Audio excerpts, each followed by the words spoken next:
Oh man, did we just go live with that? that? Hey, welcome again. We've got another episode of Cardboard Conversations.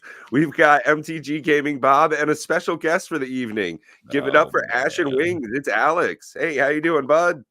Doing good. How are all you doing? Hopefully everybody in the chat's having a fun time. I know I am, and we've got a lot to talk about tonight, I'm sure. So I'm excited.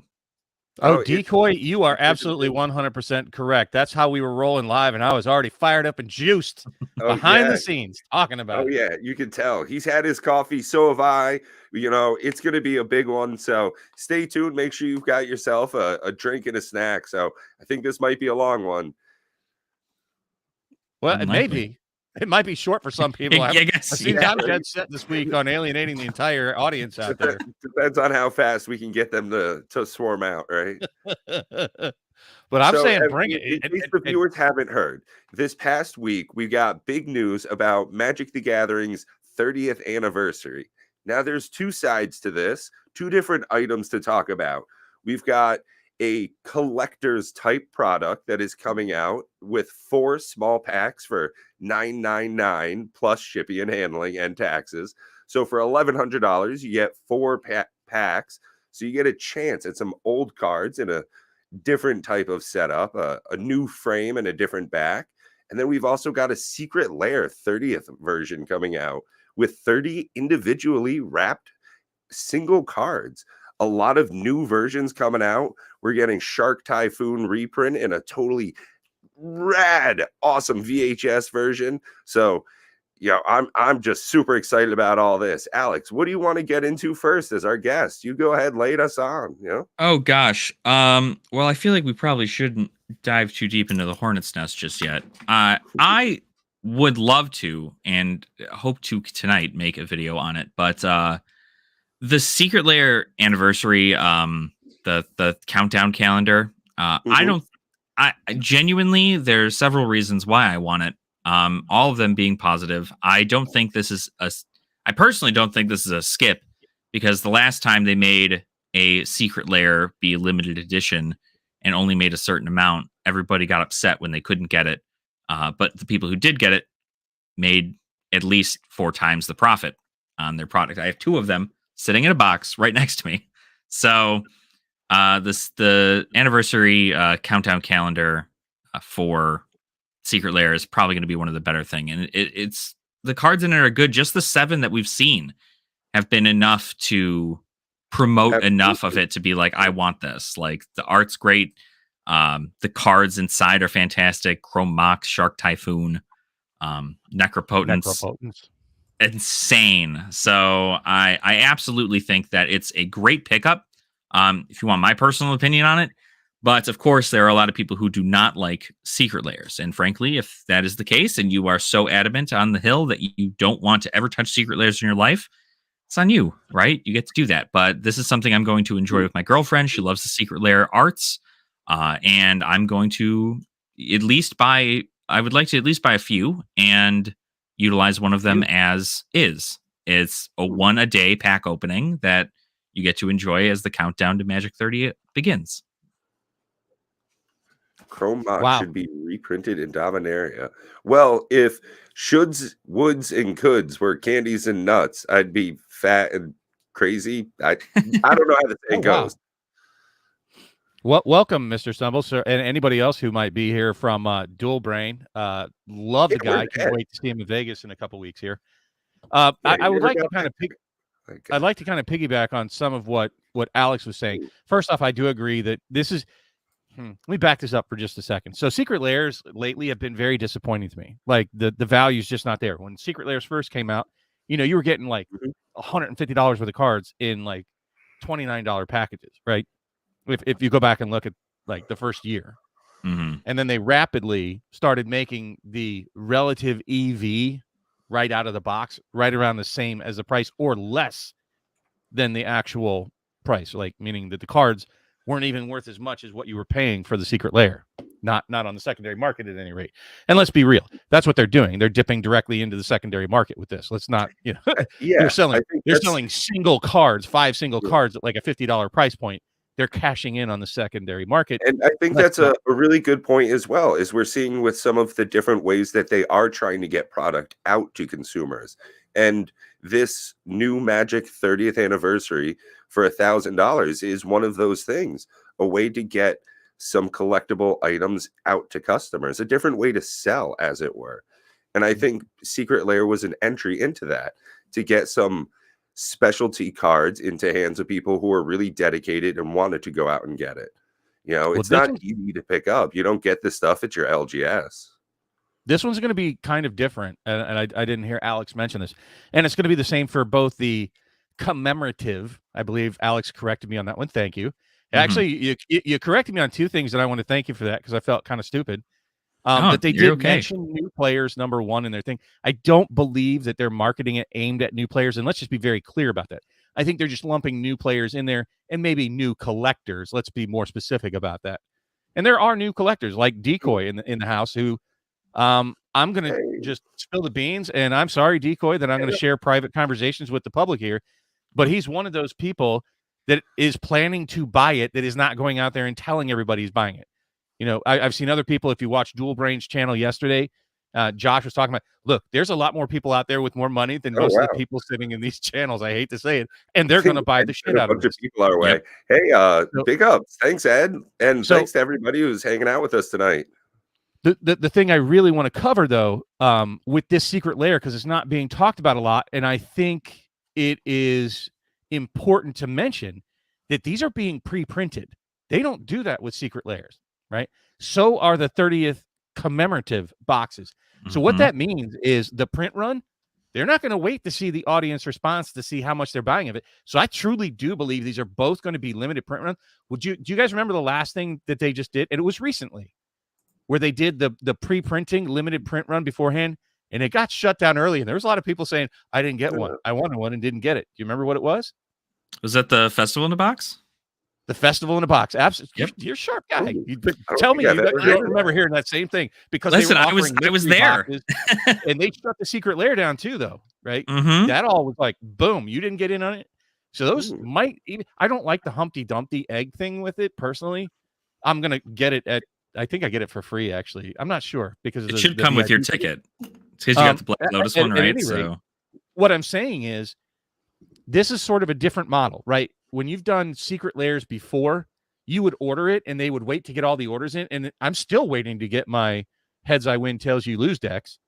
Which was delayed again, I think, right? Oh, geez. I don't even want to talk about them. Good thing I wasn't actually looking to play with the damn things. I was just going to go on my shelf.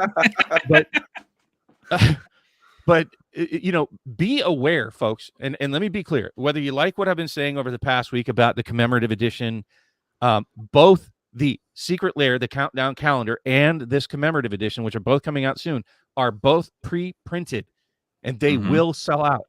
Make up your mind whether you want it before the sale, folks, because I don't think either one of them is going to be up for long. And a lot of people, it's like they can't win. If they print it into the dirt, it's like everybody says, oh, print it into oblivion. If they make it too short, they go, I couldn't get one. Fuck them. Right. Like, how do they win? So I think, in all honesty, as much as Moxman's going to hate hearing this, that they did really well with Time Spell Remastered. It was a very good mix of, I liked it, not being available but being able to get out later. I think they had a fine enough release, even though people wanted more. There was just the right amount, and it stayed sealed for a lot of people. So I think that was a good enough release. And I'm not sure if that's how we're going to see some of this stuff coming. Like the Warhammer decks, with how limited the foil versions of those are, who knows? Maybe that's the same kind of deal.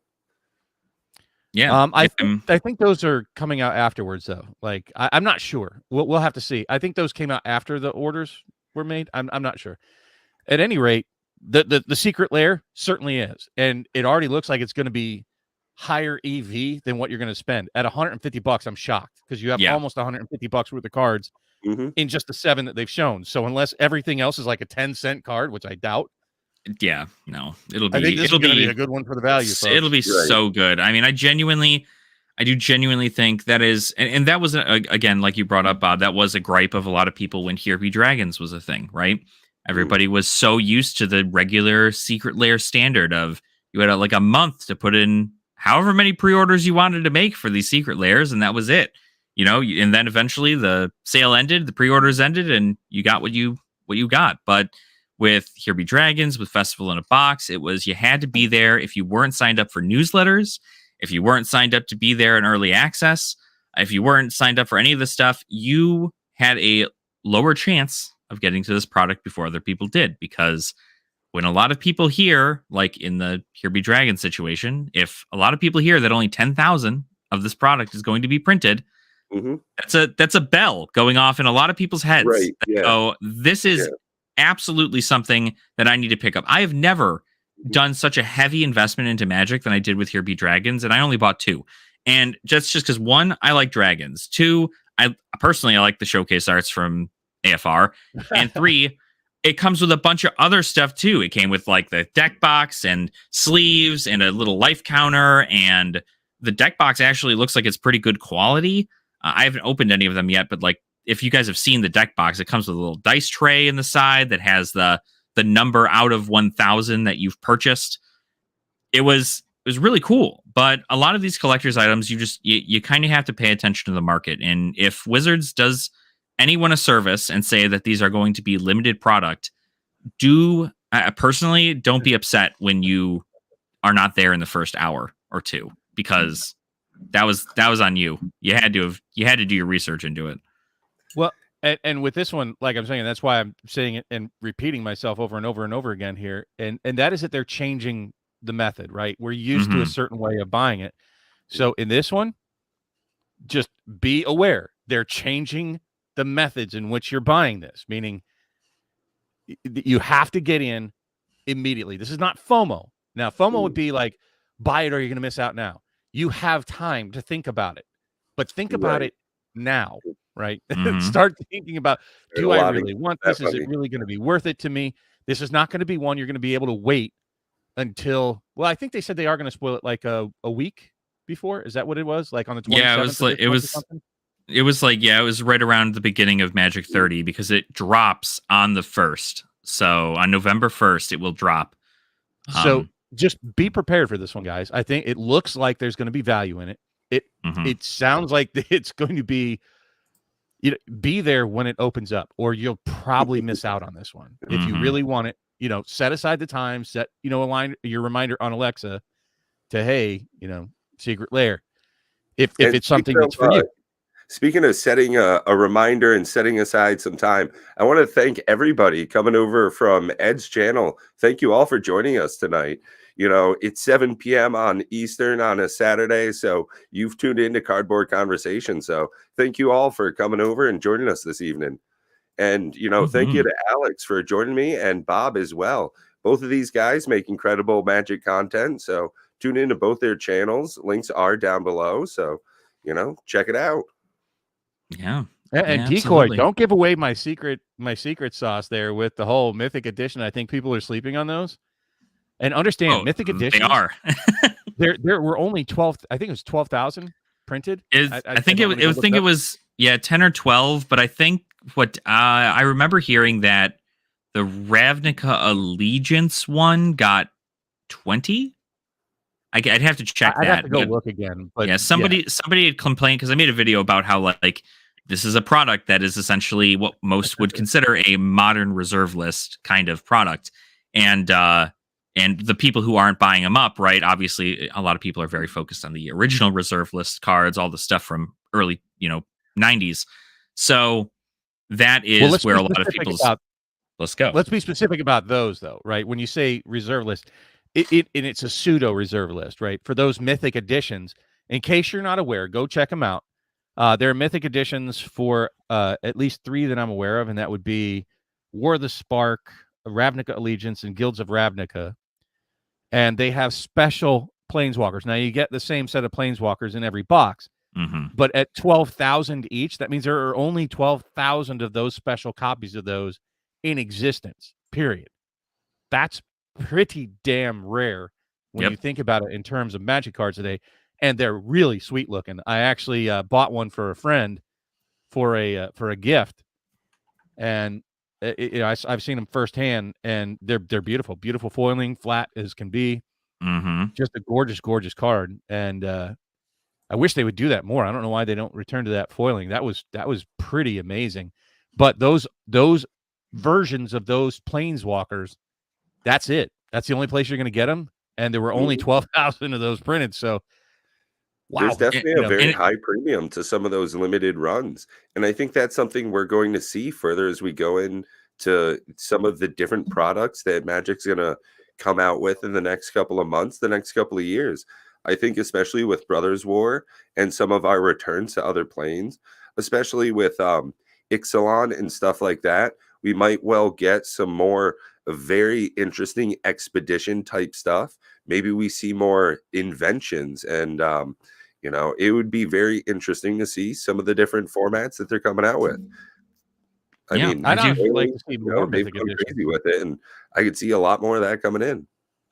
Yeah, it's going to be. I think that a lot of what is going to move forward is they're going to, well, hopefully, a lot of the product created in regular standard sets is very heavily player based, right? It works well in draft, works well, and that's what they've said in their last state of design, is that they're looking to make all of the cards for this next like year and a half or whatever be good and viable in just about every single format, right? Standard, Pioneer, Modern, Vintage, Legacy, Commander, Tiny Leaders, whatever, more specifically probably the stuff that they actually back. But I think that's going to be a good thing there. But I do believe that we are seeing a lot more of the limited product. You're only going to find X amount of this. And I think a lot of people have been wanting that for a long time. It wasn't until we got the Neon Ink Hitotsugus, right? I mean, that sold up like hotcakes. Everybody was like, yes, a chase card.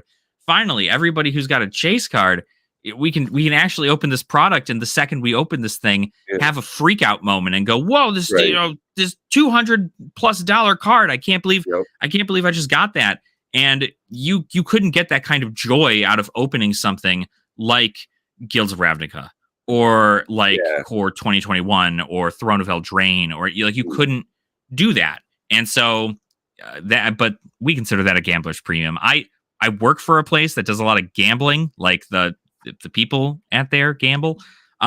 It's awful to see people throw away their money into slot machines and have that be wasted.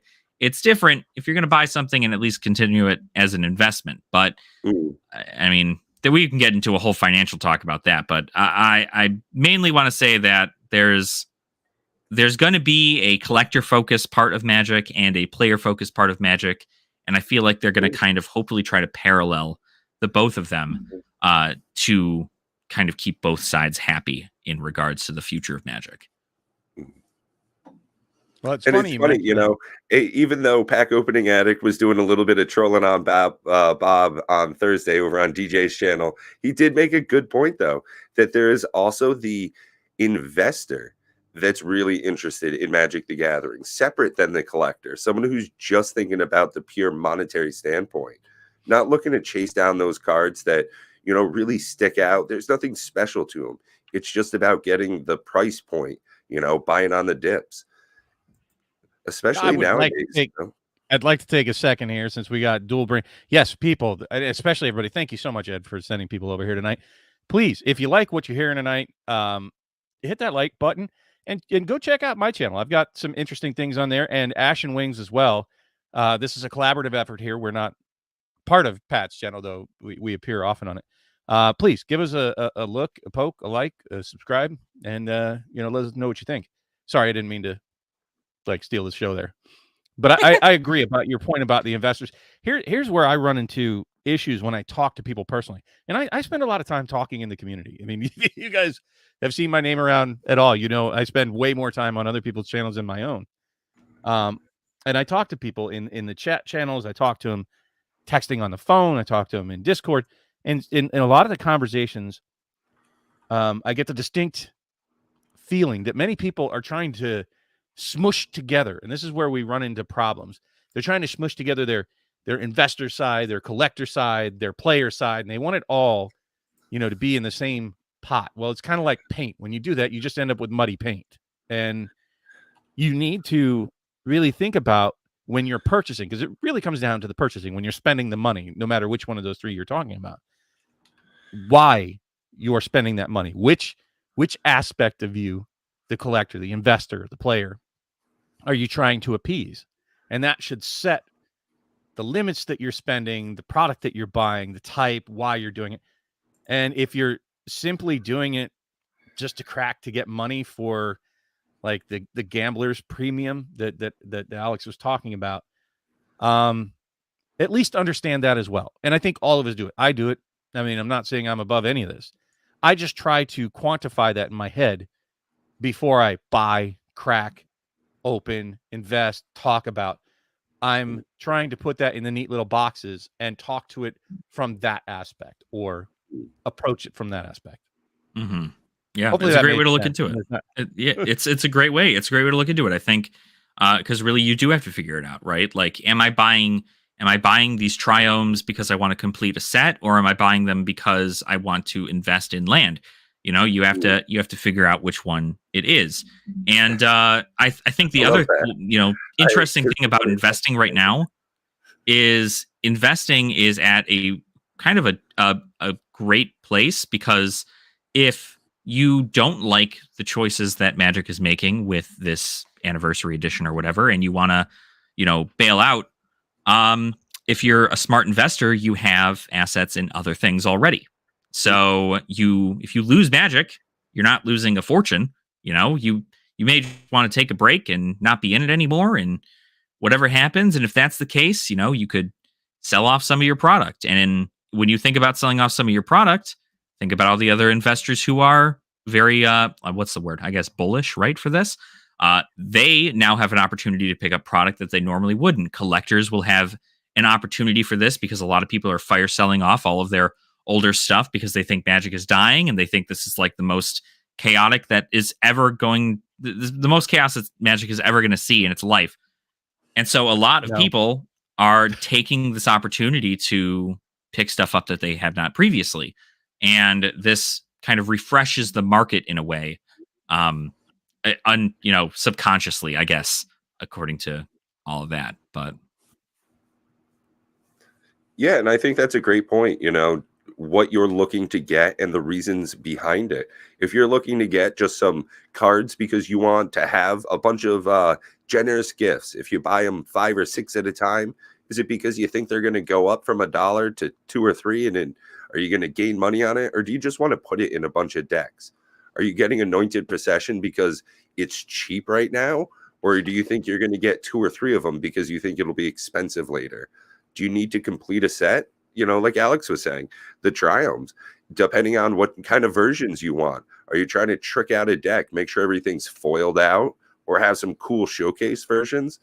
There's a lot to, buying Magic cards. And there's also a lot to not even buying the Magic cards themselves. If you're looking to get proxies like I do, every time a new set comes out, it's adding new fodder to my deck. So there's a lot to be said about changing out and modernizing some of your decks as well. Keeping up with the formats, it's difficult, especially with power creep. We're seeing every set coming out and one's coming up still. There's a lot to the game, and I love it. It's always exciting. Something to talk about, something to look forward to. Mm-hmm. Which I think that speaks to like the people that are mentioning, like Clay saying Magic is not dying. Agreed. So long as I've tried to define many times, what does it mean when a card game dies? So they say that the Lord of the Rings card game from 1995, which most of you have never heard of, never seen, don't know anything about. I'm talking about the one from Ice. There have been like 5 different games made, but the one from 1995, I think, is when it first came out. People still play that. I mean, I have 2 boxes of the OG, like original first set sealed. I bought them for $50 and they didn't do anything because the game was dead. Nobody played it. Nobody even heard of it. Now they're around that $500 mark just because I refused to let go of them, and they're sitting sealed on a shelf up in my loft. Mm-hmm. But that's because people play it. There's a reason that they're $500, because people are still playing it, even in smaller numbers. So what does it really mean for Magic to die? I think so long as anybody in this audience, or a number of you, don't let it die, meaning you're still going to play it regardless of whether they print cards, then it doesn't die. And the cards that everybody else has have some value, right? So it will be very difficult to kill Magic. Now, do I think that these kind of moves are going to make the paper hands fold pretty quickly? Yup.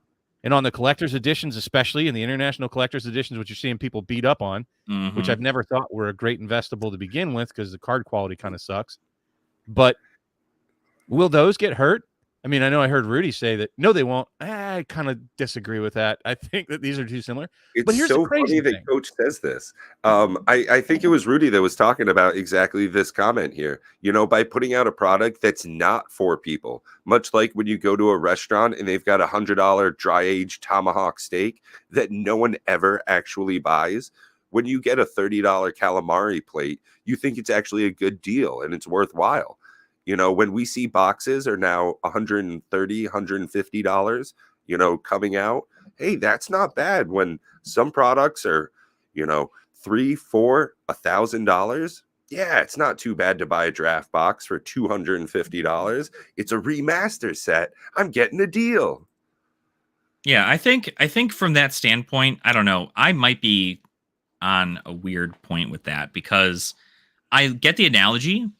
But if I went into a restaurant looking for a $100 Tomahawk Steak, or if I went into a restaurant and I wanted steak, and instead they were able to serve me a calamari for $70 less, well, I would probably get the calamari, but I don't know if I'd love it, right? So I think a lot of it comes down to what people want, right? If I look at this product, and yeah, I love the concept of at any point owning a collector's edition or a anniversary edition version of any of these cards, but do I personally, and like, is it so deep down in my soul that I'm like, I need this or I'm not going to be able to sleep at night? No.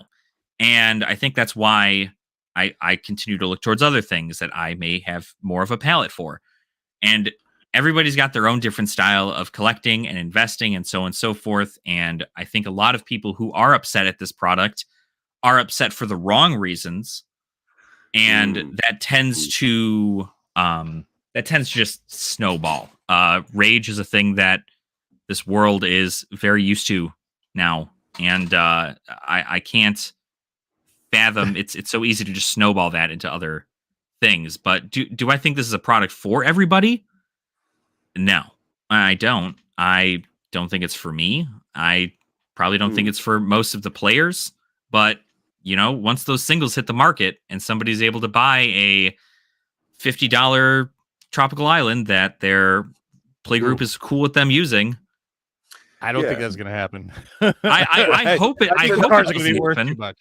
You know, when I heard, I think it was this morning, I was actually watching Mike Hatcher, Perps there, Magic Historian. You know, as much as I dislike the guy, I love how he puts out content. So I'm shook up about him, and I am about Magic 30th, especially with the land cycle, the Commander Advisory Committee, the rules for Commander, the people who make the format, as it were. They've now said that the lands and other cards coming out of this reprint set are not viable for Commander games, and you have to get it okay by your playgroup. Well, shit, if we're going to play with cards that they don't want to accept and we have to get okayed by our playgroup, I'm just going to print them off a website, get some nice high quality stuff, you know.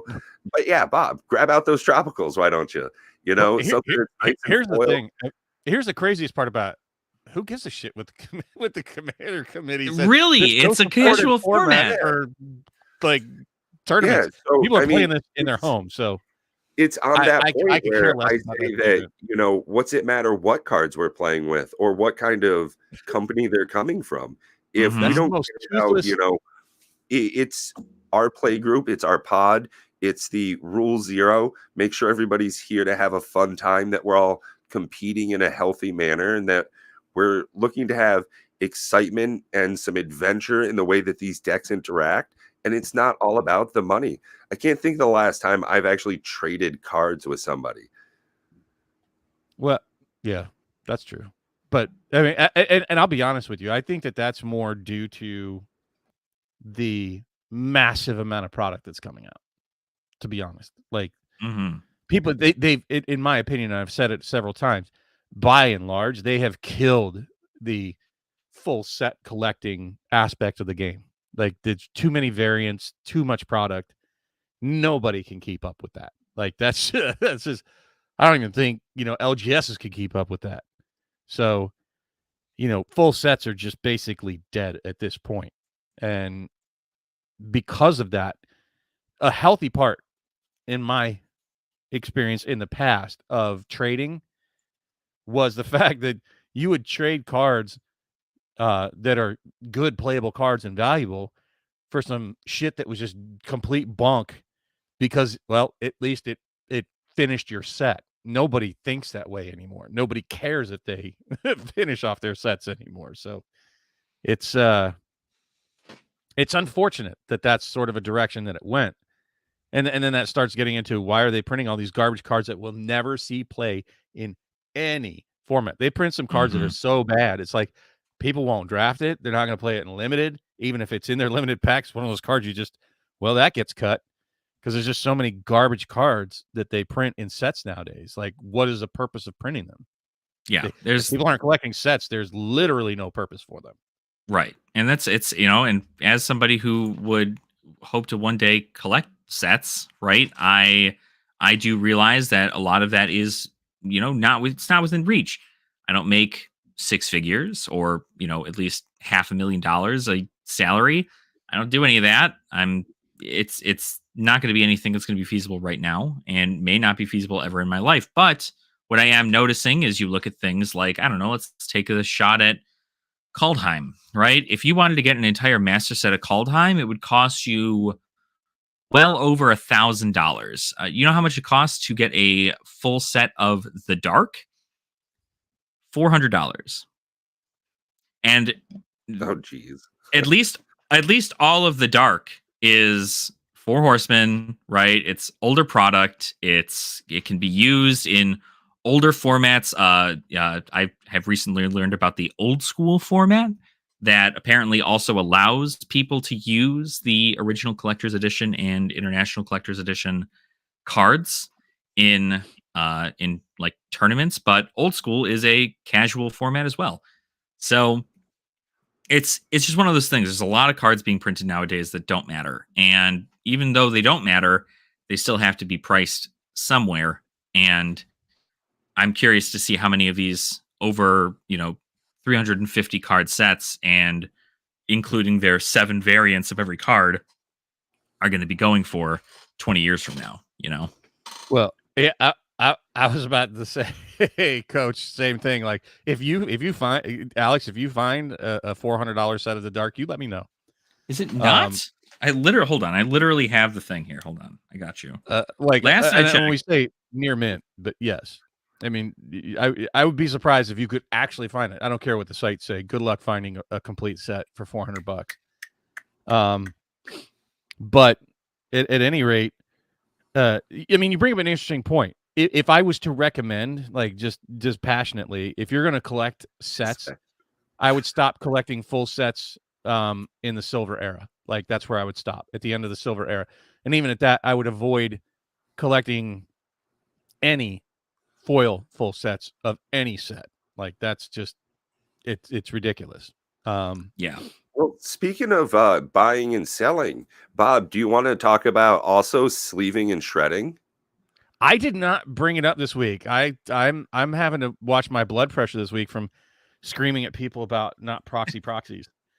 So I did not sleeve, sell, shred this week. So my apologies to the audience who's looking forward to that. We'll return to that next week. I'll promise I'll have a set. If you have a set ready, I'm willing to watch and I actually do. Yep, I would love to see it. I've got 3 ready. So let me go ahead and blow my big head up here. Switch over to OBS, do some shenanigans on the clicking. How about we explain sleeve, sell, shred? Do you want me to do that, or do you want to do it? Yeah. All right, folks. So what is sleeve, sell, shred? It is basically marry, fuck, kill. So you're going to sleeve one card, meaning you're going to sleeve it up, put it in your collection, and you keep it forever. You're going to sell one of the other 2 to make some money, and you are going to shred that last one. Now, you can pick any of these for any of the reasons that you want, whether you just hate the card or you're just trying to approach it analytically and make the most money you can. But Yeah, that's what the 3 cards are going to represent. Marry, fuck, kill, or sleeve, sell, shred. So let's get into it, Pat. Can you put up the poll? It's going to be in the form of a poll. So you all get to participate. We want to hear what you guys have to say about which one of these. Are we going to start with sleeve? We typically do. Yes. So sleeve, which one of these are you married to? Which one of these are you keeping forever? Going to be in your collection, whether you just love the art, you want to play with it, whatever. Here we go. Now, I've got to say, I've played all 3 of these cards in multiple decks, in multiple games, and had them all pay off very well. Now, the first time I ever played Gift of Estates, everyone in the play group instantly had to take a read on it. Such a good card. And because it says 3 planes, you're actually able to go through and get some of those tasty triumphs. Or if you're such a fucking baller, get out some of those dual lands. And I mean, Smothering Tithe. Who hasn't been asked if they want to pay the tithe? And land tax. Jeez Louise, just it's so funny because people never pay the tax on Smothering Tithe, and they should and usually do pay it on Ristic Study. Some people are so finicky, you know. Wow. And thank you, everybody, for popping in tonight. I hope you're enjoying tonight's content. If you like stuff like this, tune in next week, and we'll also see you Saturdays at 7 p.m. Eastern. Yeah, we typically show up and do a lot of talking head stuff. So this is not going to be a lot of shenanigans and a lot of the spinning wheels and party poppers. And I'm sorry, we're not like a big giveaway thing. We just like to talk shit about Magic all the time. All right. Well, I mean, we have a good number of people voting, though. I see that there are 20 people watching, and we only have 10 votes. So please, folks, if you're watching, wake up. Get back in from the kitchen doing your dishes and vote. Which one of these jokers do you want to keep? Though I think it's starting to be a landslide here. Oh, nice play on words. I like that, Bob. Someone's been watching EDA Trek and their dad jokes. I am a dad joke. Wow, here we go. We got 13 votes. How about we say we give it 30 more seconds, folks? You got 30 more seconds to get off the toilet and get in here, stop toking the bowl, and smash that button for which one of these you want to keep. Just 30 more seconds. Which one of these is near and dear enough to you, or you like the art, or you want the monies that you want to keep that joker? And Dual Brain, I sent to your email account a link to tonight's stream. So if you want, you can also pop in if there's anything you want to talk about with us here tonight. Sweet. So I think we can go ahead and close it up. I think we got a winner here. Oh, absolutely. It seems as though land tax by a landslide is going to be our winner. And, I've got to say, I just haven't had it pay off as some other cards just seem to do a little bit better for me. But hey, that's what the audience has spoken, and land tax is it. I actually wrestled. I voted. I did not vote for land tax though, but I wrestled with it. It was between land tax and Smothering Tithe, and I look at these like, which one am I most likely to play with? Well, I have Smothering Tithe in a bunch of my decks. Yeah, I am that degenerate guy. Yes, you will be paying for me not to have tokens.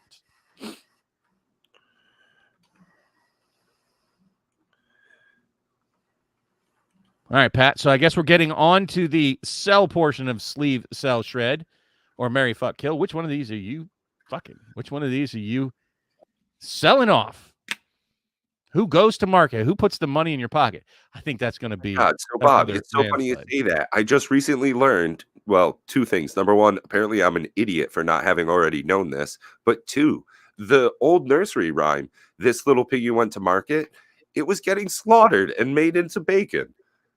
Nice. I love bacon. I had no clue until recently.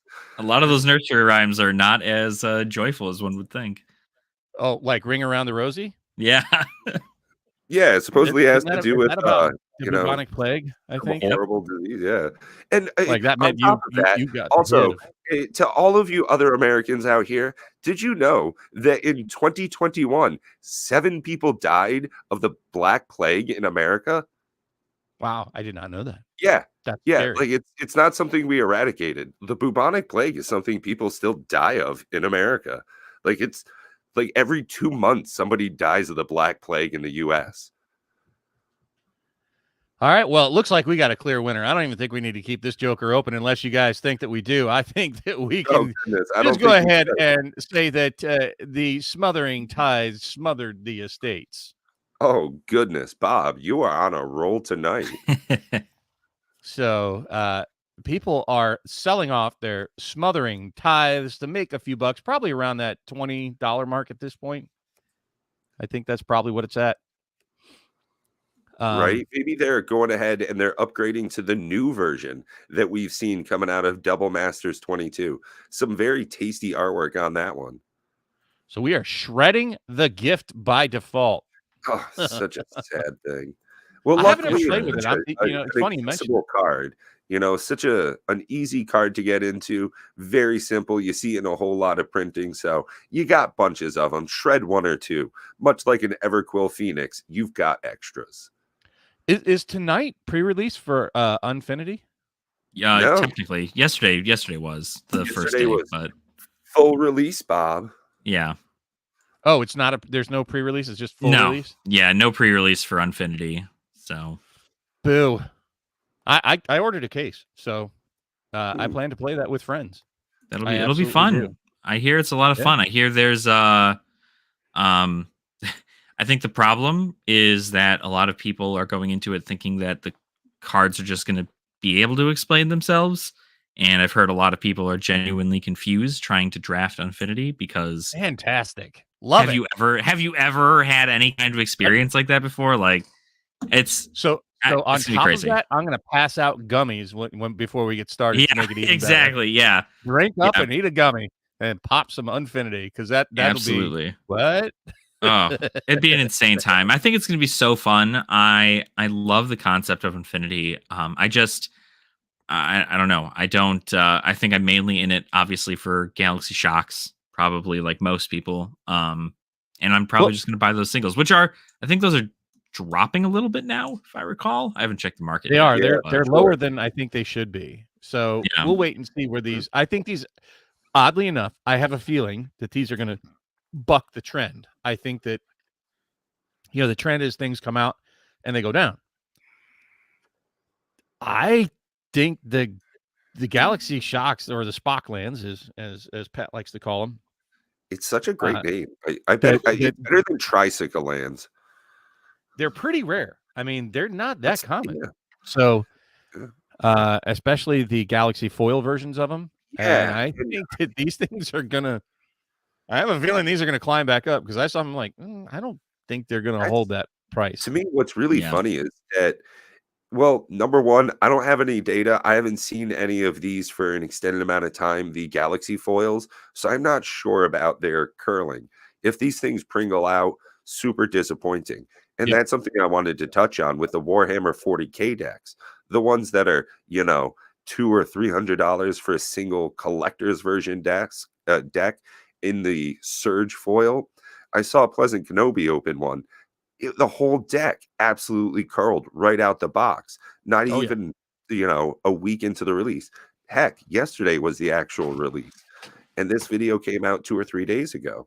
So right out the box, you're already getting a damaged product. So tough stuff. And I mean, going forward, if these Galaxy foils are going to curl in the same way, I don't know if it's going to be such a sought after thing, but they are definitely tasty looking. They look really, really good. And I love Coach's. Sorry, I love Coach's idea for sleep cell shred down there. But Magic 35, 3 boxes of Double Masters 2022 or a collector box of Infinity. That is a nice one.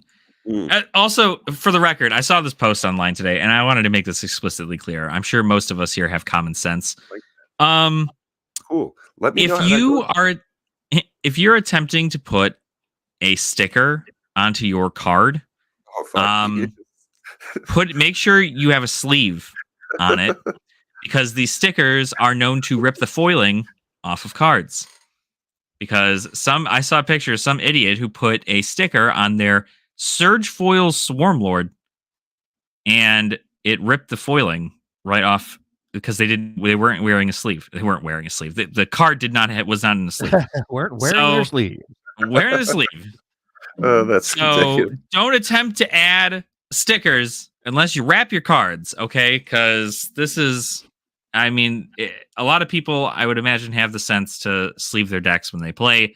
And there was some talk about some people being like, oh, well, like the rules say that it has to actually be on the card. But I don't think any judge, I don't think anybody who's doing any of that is going to be like, it's not directly on the cardboard. It doesn't actually count. Because Rosewater also said you could use little things of paper and stuff, so it doesn't matter. You're playing Unfinity. I'm not going to hold it against you if you're not quite sticking to the rules as written. Exactly. Yeah. It's well, wild. I mean, I don't know.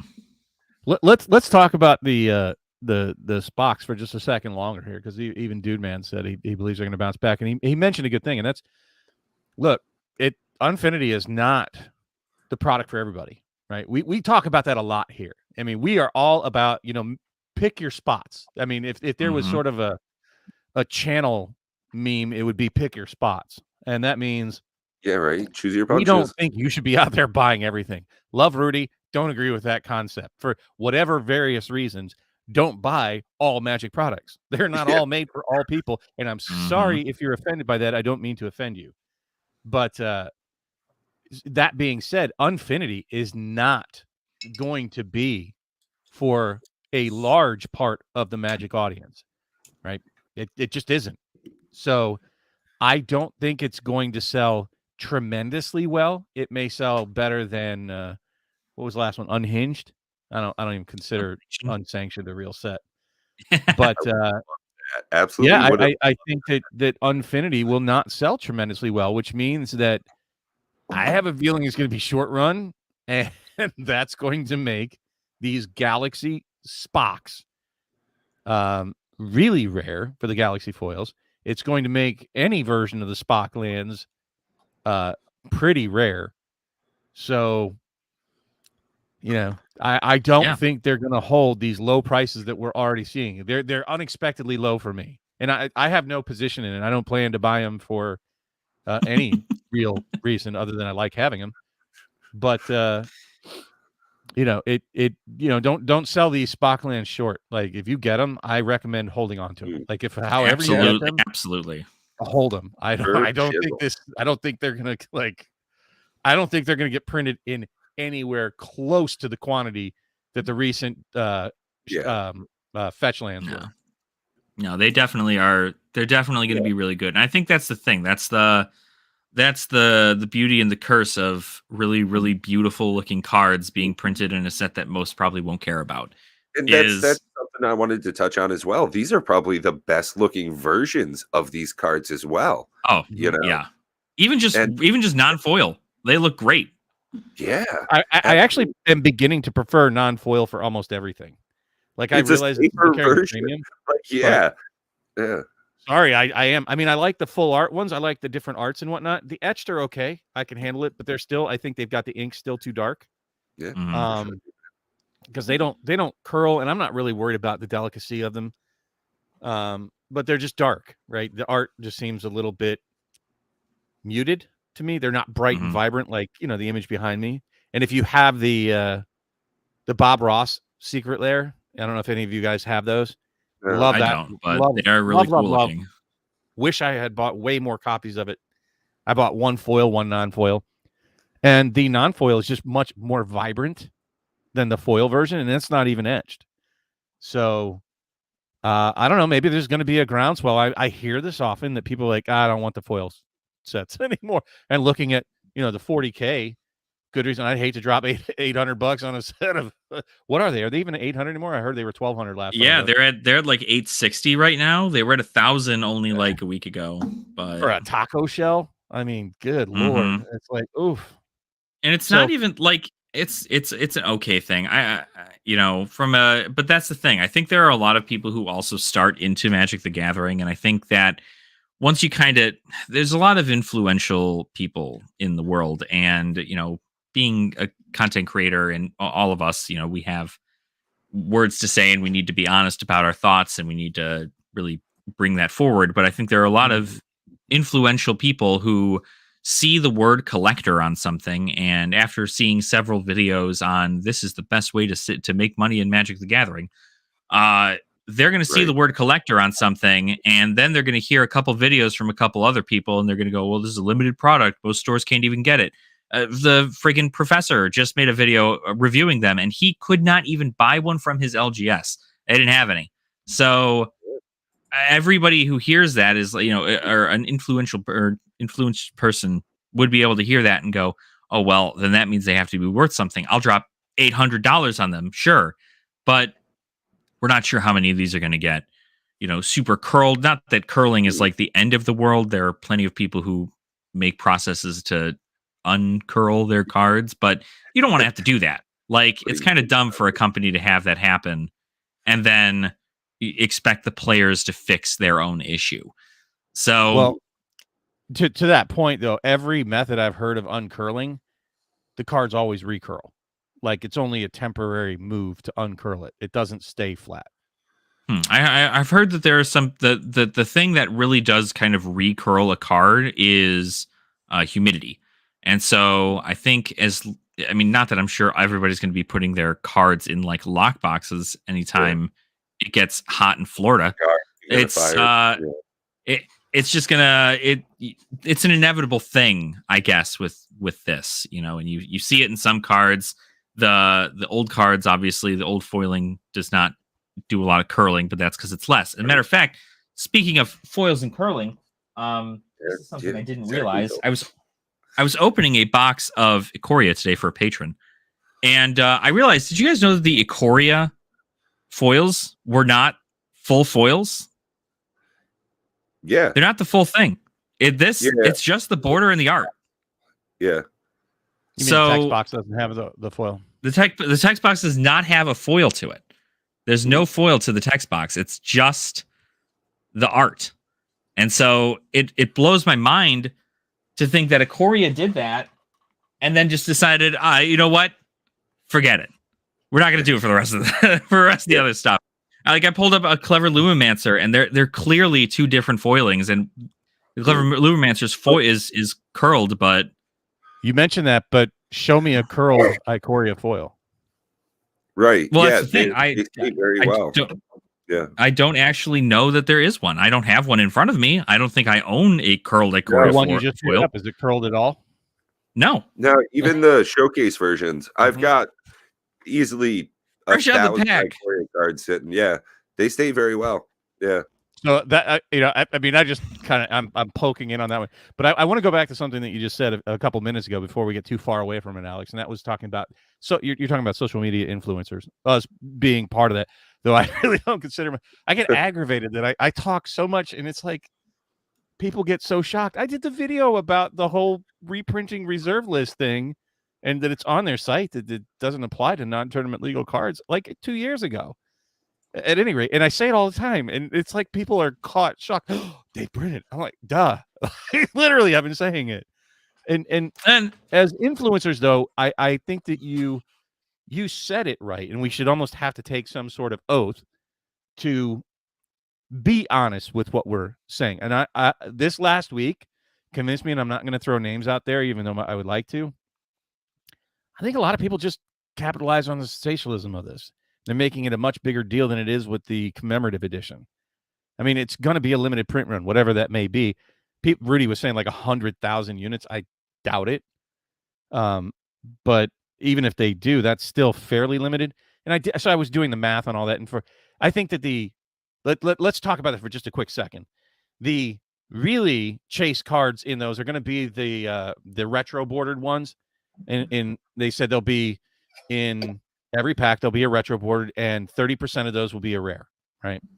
So out of 1,000 boxes, you're going to get 10 of any one rare. So you get out of 1,000 boxes, you're going to get 10 retro bordered if distribution is all equal and they don't have the track printing where Black Lotus is more rare than Mox Pro. Then that's 10 per 1,000, right? So that's not very many, folks. Now, I think that you're going to have far less value attached to the modern framed cards, but the retro frame ones are really good. That's really the cards that will have any market influence for singles out of that. And out of those, it's going to be a very, very small number. So the impact on the market in any fashion from this commemorative edition is going to be minimal. Like, just it's not going to be as big as people think. Honestly, I think it's just the collector edition and the international collector's editions that are most at risk for losing value. But at $250 a pack, who the hell is going to open a $250 pack and sell their black bordered dual land for $50? I don't think that's happening. I wouldn't do it. I think Rudy calls them Timmies.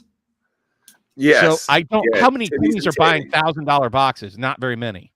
I think there are a lot of people. Like again, we go back up to the influencer thing. You know, I think if Rudy's video specifically, where I love the guy. I think he makes really great content.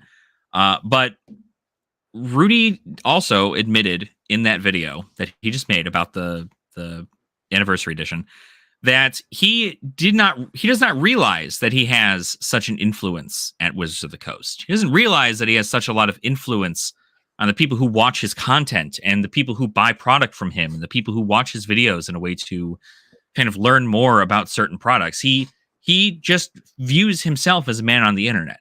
And there are a lot of people who look at the success that this man has gotten and goes, well, I want to be like that guy, right? And this guy's telling me to buy Dragon's Maze, I'll buy Dragon's Maze, right? Like that's all it would take for there to be sales out the door for a lot of people, because they're just people who are impressionable. And I think at the end of the day, if Rudy's video was different and he said, this is a fantastic product, easily I'll buy 700 of them and I'll give them out for $85 or not 85, like $850 a box to get you guys a deal on my Patreon. People would be buying them up then just so they can crack them. If he's like, these singles are going to do so well on the market, it's going to be the craziest thing ever. You're going to be able to buy this $1,000 pack and almost guarantee 10x your money. Yeah. Obviously, he would not provide any proof for that, maybe, but if he did, and it was at least spoken well to his audience, they would go, oh, well, I'll eat anything this guy says up, so we can make that happen. But it's very, very, very difficult, and it's a very hard place to be, which is why I like to take the middle ground, right? I have my own opinions on the product, absolutely, but I do also know that there are people who exist who want to purchase this product. They saw that product and they didn't bat an eye, right? It's like they looked at that thing and then went, wow, that's actually a really cool thing.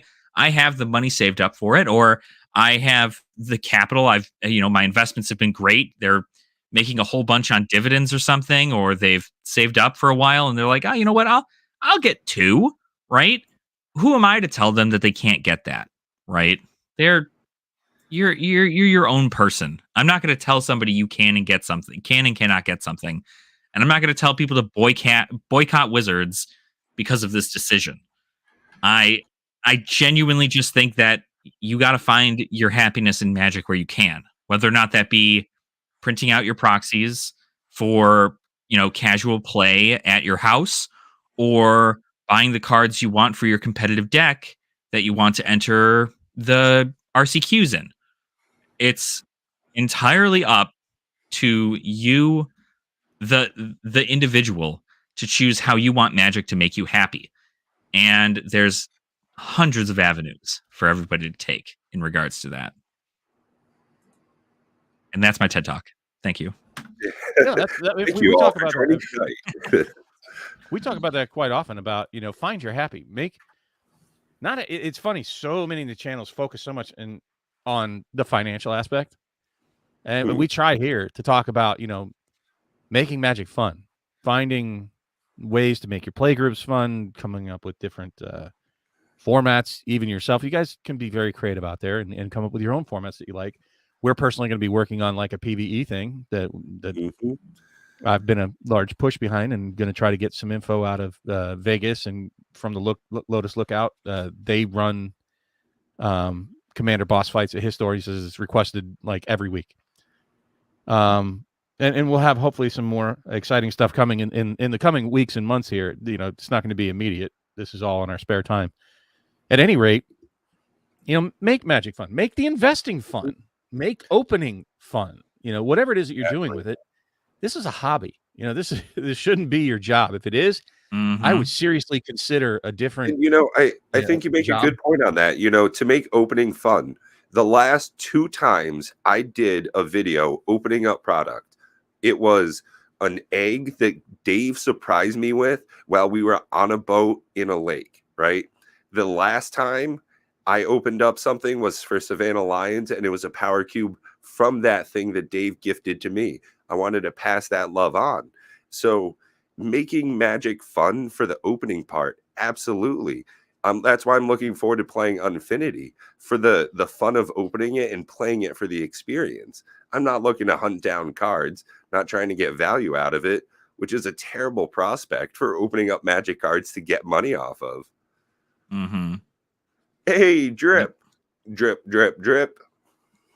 Yeah, I mean, I agree with that, and you know, in all aspects, whatever it is that you're doing, even if you're, you know, getting your hustle on, if you're buying and selling, meaning flipping, being a Timmy, whatever, make it enjoyable. This is about the journey, folks. I think you should take a long, hard look at yourself if you're truly trying to approach this as a primary means of income. I think it's a ridiculously risky avenue to try to take.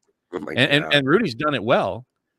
But most that get into this do not, whether you're a player, a content creator, you know, everybody has big dreams that are going to be a content creator and, you know, become, you know, YouTube famous and get 15 million people. Even the professor doesn't have 1 million subscribers.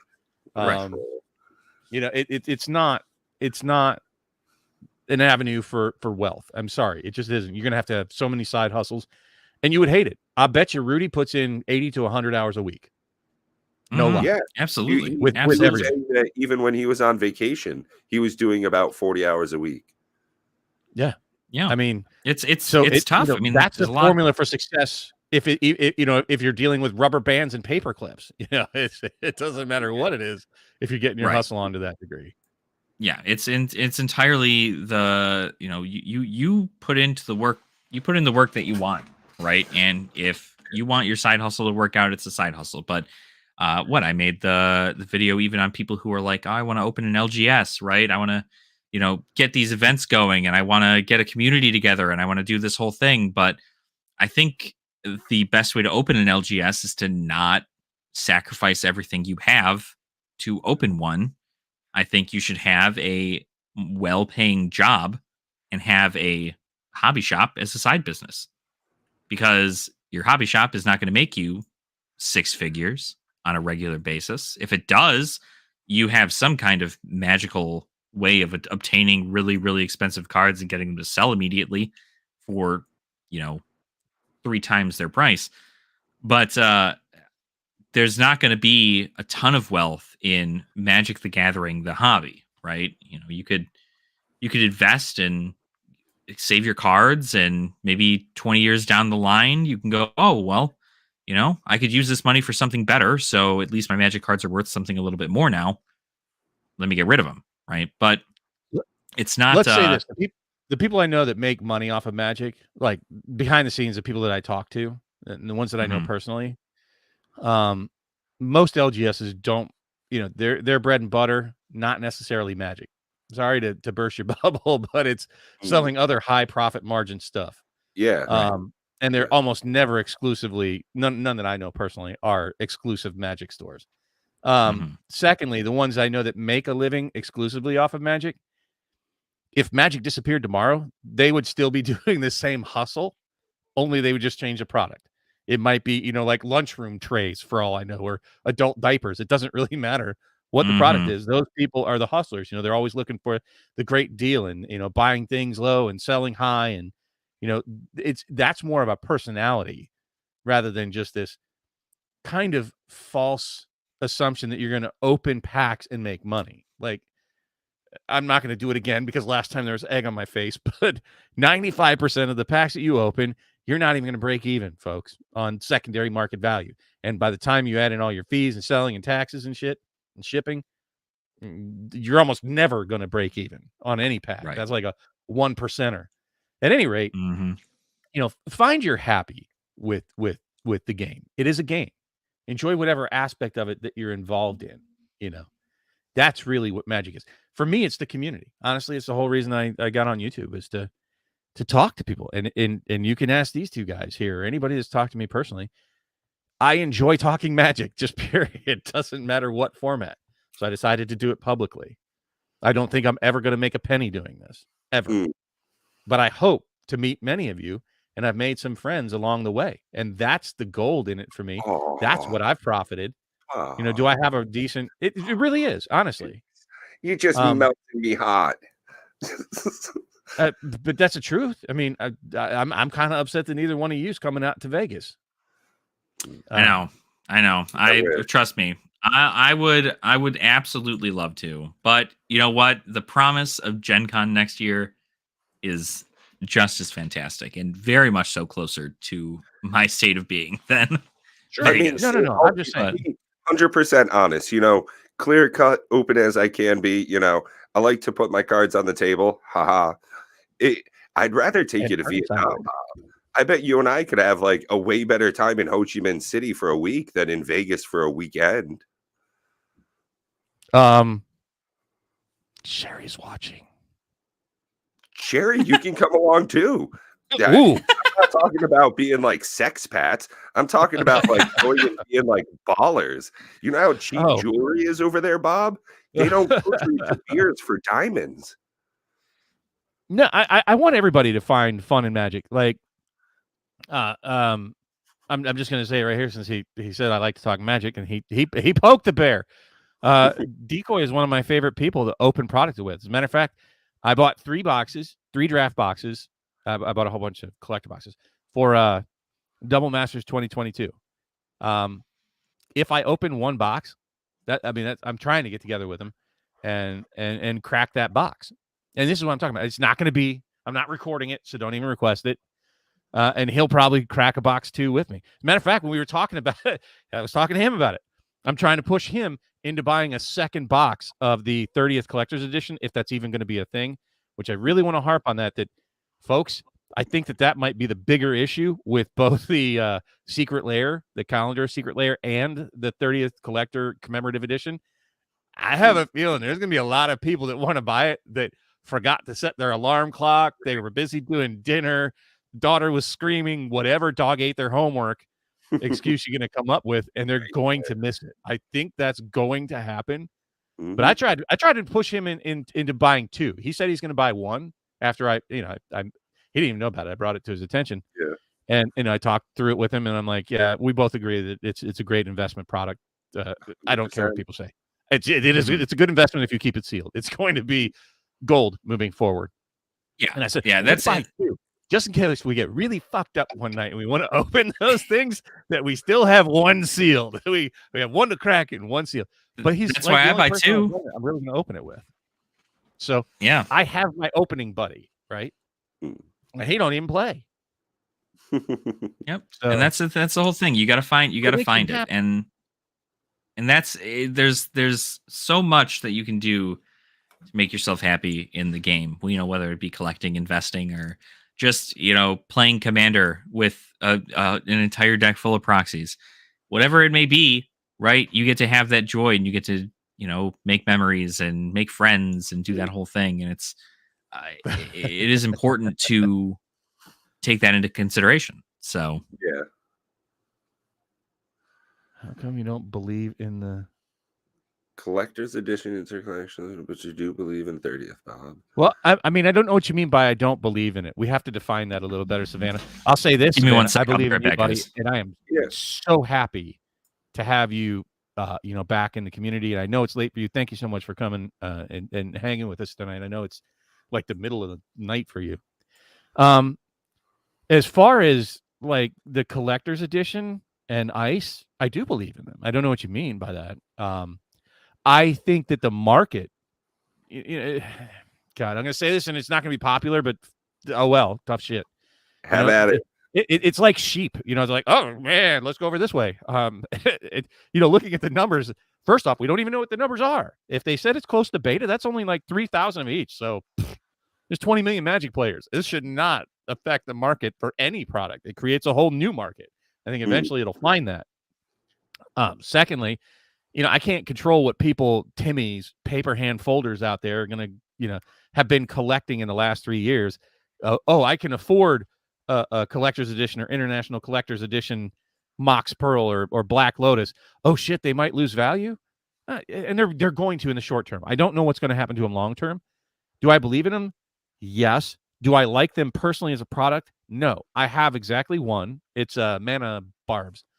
And it's the paper quality is so bad. It's like literally like just a little, it's almost like paper. And the gold foiling on it is so delicate. The corners are so easy to damage. It's like what I've heard. It's like handling a Fabergé egg, and you're like, oh shit, I don't even want to take it in and out of the binder. When people come over and I show it, I'm like, there it is. No, don't take that one out. Like they take out my beta cards and shit. I'm like, let's not use that. Let's not do it to that one because it's too delicate, right? So I don't love collectors, but I do think they're rare, right? They're rare. They're a part of history. I love the token sheets that they came out with originally. If you don't know what that is, go do some digging around and look at the history of Magic. The first tokens, they're like printed out, like punch out things on these flimsy pieces of paper. They're hot garbage. But would I want one? Hell yeah, I would. I like Magic stuff. Shit, guys, look. You want to know something? This is sitting at my desk here. You know what I keep? You know what these? Anybody know what these are? Yeah, those are from the bundles. Yeah. Right. These are the inserts in the damn bundles. I keep ridiculous shit, right, from Magic because, over the years, even the boxes are like reminiscent. I love Dual Brain's binders that he has in the background. Like I look at most people look at the packs, and I'm looking at those binders because God, they remind me of back in the day. And the boxes that were made for each of the different sets that they had back then. Yep. Yeah, I saw like Tempest ones and stuff. Yeah. Yes. That's some pretty cool stuff. And they're rare. They're very rare. And so are the international collectors and original collectors. And a lot of them got ruined, opened, played with, because for decades, those things weren't worth shit. But, people play with them rather than their real, Black Lotuses and dual lands. But, oh no, I wish it was, Savannah. I really do. But Collector's Edition should not suffer from this. It should not. But will it? I think it will. I think that the market is, no offense, not very analytical. They make too many moves based on emotion rather than analytical data. And the data that we have to look at is what other people are selling. So when the first one makes the move, oh shit, it doesn't explain why MH2 is going so low or Double Masters. I mean, there are some great products out there for a good deal right now, people. Oh, it's so funny you mentioned that. So me and my buddy, and they shouldn't be, is the short of it. More of it's already been cracked. So for the sealed market, it's less of it. Modern Horizons 2 is out of print. Double Masters was like a low, like kind of one-time print run. And most of it's, already been cracked. So they should technically be more expensive. But the Timmy's going to be Timmy's. Well, and I think it just, leads to a sharper increase. Like we were just saying, there's a lot of great products, MH2 and then Double Masters 22 just going by as well. I was just looking online at some, card shop prices, and it's incredible. It's almost like release prices again. And everybody's, hyped on the new stuff, looking at sets coming out in the future, and they're missing some great deals on products that have just gone by. And if you're looking at keeping stuff sealed, it's such a great investment. And on top of that, hang on to it for a little while, maybe pop it open later when the singles prices start inflating back again. Well, let's talk about why prices are dropping so much. I mean, Magic took a while to catch up with the economic downturn, but it did. Magic prices are, card prices, secondary market, are not completely unhooked from the S&P. It's just not. It it is a luxury product, So people tend to hold on to it a little longer and like, well, I can just hold on to it. They're not going to spend as much, but this downturn will follow market trends. And when the market turns back up again at some point, most of it's such a bizarre last 3 years, like so many black swan events. Not only did we have the Rona, but then you have the government coming out and saying, here's free money to all the people who didn't have expendable income before. Just take it. And I don't know what to do. Buy it. Buy Black Lotuses. Buy stuff. Yeah. It's like, dude.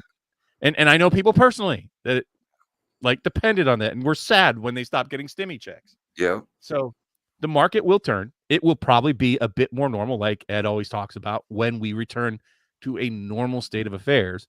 So you'll probably see those slower rates of growth. 5 to 8% would be considered good for any product. But right now we're just in this, we're in the dip. This is what it looks like. We don't know when it's going to start turning the other way, but when it does, you're going to be sad that you didn't buy on the way down. Mm-hmm. You pick up your favorite stuff and whatever you feel is investable, right? I mean, you got to look at what Triomes. I think even just like basic Triomes are only like $10-11 right now or something. The borderless non-foil versions are pretty low, and there's options for everybody. I did have a question though. There was something that was brought up. Do you guys think that the release of the Magic 30 Anniversary Edition is going to that its purpose could be to bring more eyes to the older product on the secondary market? No. Ooh. I think that's bullshit. Say that again, Bob. No, that's bullshit. That's somebody looking. That's chasing clouds. Seriously, that's looking for something. I don't think it will bring more eyes. The only people that are even really aware of it are people that would be aware of it in the first place. This isn't being advertised on TV and radio and all the things you really need to do to reach new audiences. It's not a new crossover IP with anything. It doesn't even touch most Magic players, period. Most Magic players, I'm going to say it, probably 80 to 90% of the people in his audience will never even see a box of it. Never physically see a box in their life. Yeah. Be honest. And like, how many of you have ever actually held or seen in person a Mythic Edition War of the Spark? Nope. Okay. That's my point. Now somebody did mention something earlier. I can't remember who it was. Asked me what my thoughts, and you guys can please chime in too, on investing in singles. Was that drip up above? I can't remember if you want to post this. So that's a very tricky question. Investing in singles for me is a very personal thing. I think it is way, way riskier than sealed. Sealed doesn't have the volatile nature of singles, meaning it's not sealed isn't going to spike hard like a single card. Now, what about singles of a very specific type? Kaladesh, you got your inventions. What about your evocations or your neon cards? What about the textured foils? Do you think a textured Ulamog is going to be worthwhile 5 years from now?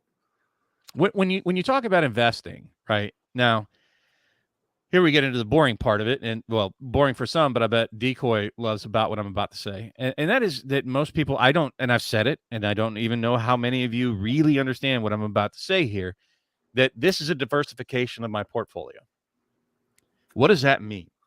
It means that I have my other truly responsible financial aspects of my life in order. I have no debt of any kind other than my mortgage. I am putting, I'll even tell you, I put away roughly 40, I'm very aggressive. Roughly 40% of my income goes into traditional investments, including 401k, Roth, HSA, boring stuff. Yeah. Index stock options. Yeah. I don't even invest in that. I'm very boring. I do index funds, folks. It's easy. So I do index funds. I try to find, the best looking ones, and there's all kinds of things. I'm not even going to get into that. You can find financial channels for that kind of stuff. What I'm saying is that part of my life is taken care of, including my rainy day money. Now I am going to have to dip into my rainy day money to buy the 30th commemorative, and that's making me struggle a little bit. I always say You only buy Magic product for investment, because that's what you're talking about, investing in singles with money that you don't mind losing all of, like what you would take to a casino and throw in a slot machine. When you go to a casino, you've got to be ready to lose all the money that you're putting down on it. And that's definitely something to be said about Magic the Gathering. You've got to be prepared, one, to set that money aside. At best, you're putting it for a lock-in, like a CD. You're not going to be able to touch that sealed box for years if you want to accrue anything off it. And then on top, you've also got to hope that it goes somewhere. So singles are just too volatile. And I don't care, and I said it before with the reserve list. You know, so many people, and that was actually going to be one of the topics that we talked about today, but I'm not going to get into it, talking about, printing the reserve list. And people are like, oh, no, if they actually violated the reserve list, we would sue them. Bullshit. That really wouldn't happen, not in mass. And honestly, WotC wouldn't really care. They've got a team of lawyers, and if you want to try to take on a team of lawyers, well, you better be as big as WotC, at least. You might as well buy the products at that rate. On that exact note, I was actually fucking around on MTG stocks, and I wanted to see a different printing of a card. And one of the versions that came up was Gaia's Cradle.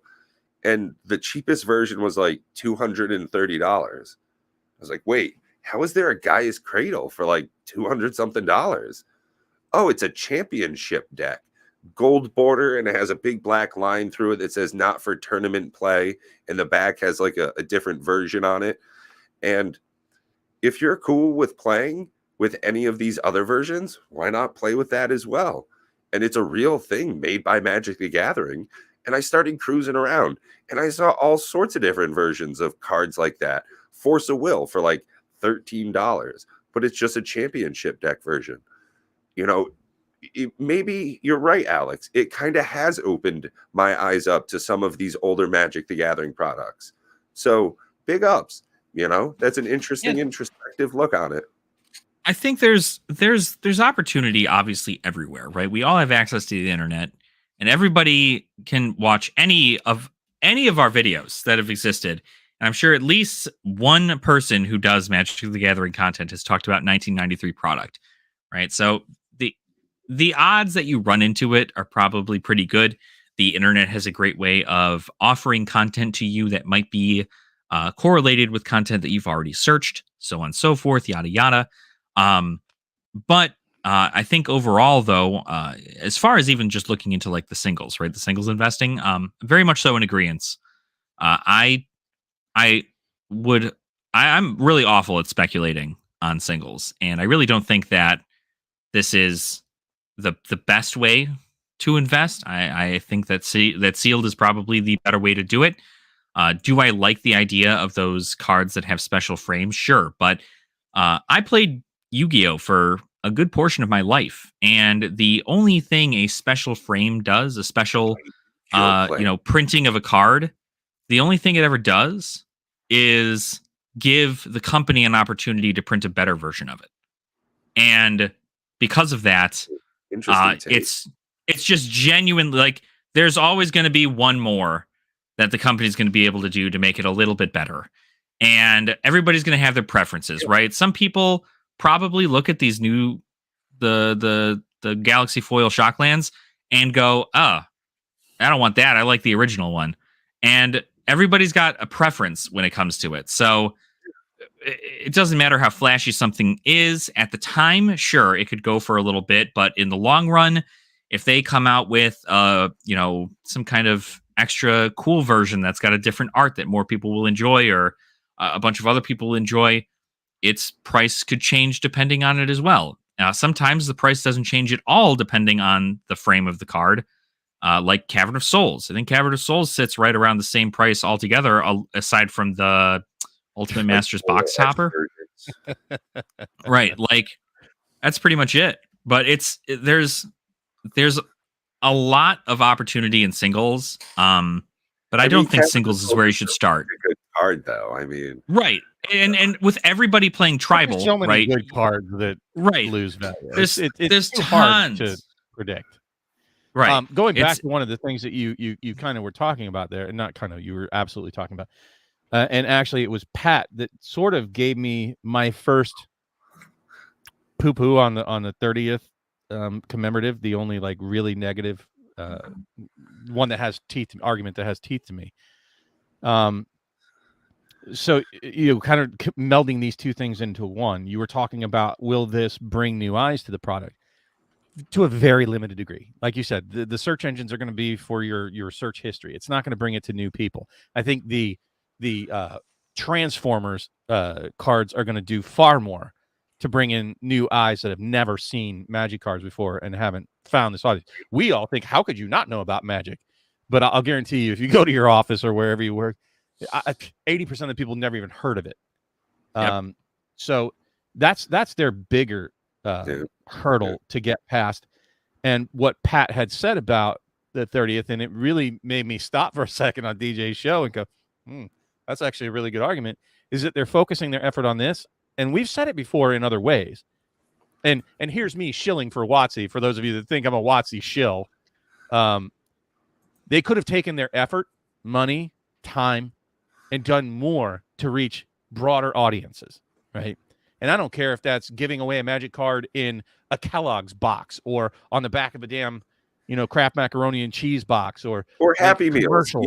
Pokemon was doing cards in McDonald's meals. You could go and get a small booster pack in like certain orders. So there's no reason Magic couldn't reach out and do something like that. You go down to Five Guys and you get yourself some Magic cards on top of it, you big neckbeard bitch. Oh, you want to see something cool? They have Five Guys wrappers all over your floor. I don't know how many of you know, but Pokemon actually released a trick or trade booster pack that you can give out for Halloween. These all have 3 cards in them in each pack. And one of these cost me $15, and it was there's 40 packs in here for $15 that you can hand out to kids for Halloween. Right, that was neat. So that is my biggest criticism of the. That's my biggest criticism of the 30th commemorative edition. That everything else is just fugazi. It'll be forgotten about in 6 months, and people will miss out on it, and it'll be worth a few $1,000s in 5 years, and they go, "Damn, I should have bought them." We'll cry about something else in 5 years. Product that's like this. This is just like the Mythic Edition, just like the VIP packs, just like any time that they put out, like the Throne of Eldraine Deluxe Edition. All these different specialty products that they put out all tend to follow the very same pattern. People hate the shit out of them because they're so expensive when they first come out. I'm not buying that. Rawr, pitchfork, burn it. And then 5-10 years down the road, it's worth a fortune. So whatever, collector's edition. $39.95 forever. And also the same thing for Double Masters as well. The original VIP. I had never seen that product in real life either. And when I saw, oh hey, there's a box for $100, this small emerald cube, $120, $150, $200. Holy shit! This is incredible. Yeah. So I think that WotC is horribly steering the ship. I think that they're really, really bad at marketing. I hate to say it. I agree. I agree. And here, you want me to prove it? They make a shitload of marketing cards. You know where they are? In product you've bought already. In product you already bought. They put the advertisement in a product that people are already buying. Yep. It's like, dude, what do you think? I'm going to go handing these out to my fucking neighbors who would have any clue what this is? Yeah, like, right. Exactly. This needs to be in a pack of something else. Right. There definitely needs to be more work on an advertisement. I think they did a lot of advertisement with War of the Spark too, didn't they? They created a whole music video and like the ads were everywhere. There were there's a lot of things that are being pushed for certain product. And you would think, right, the 30th anniversary, they'd be doing a lot more in regards to this. And even something like Savannah Lion just said, like there's only a 30th anniversary event here in the United States.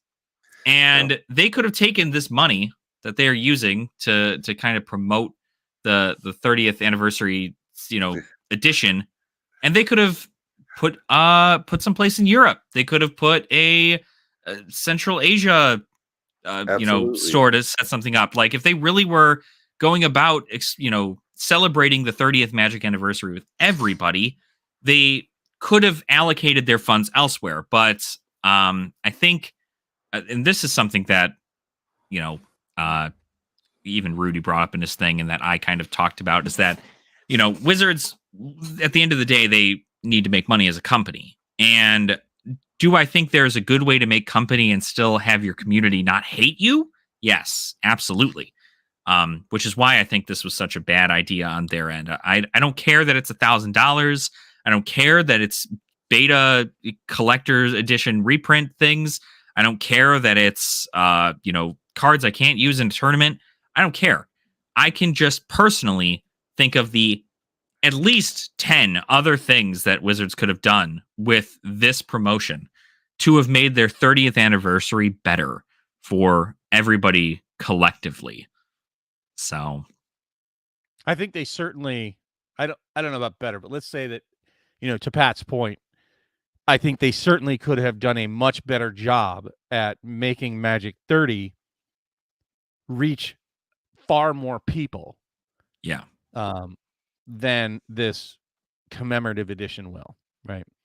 Have people walking up and down the street in Vegas, that's where we're going to be, handing out packs of Unfinity, right?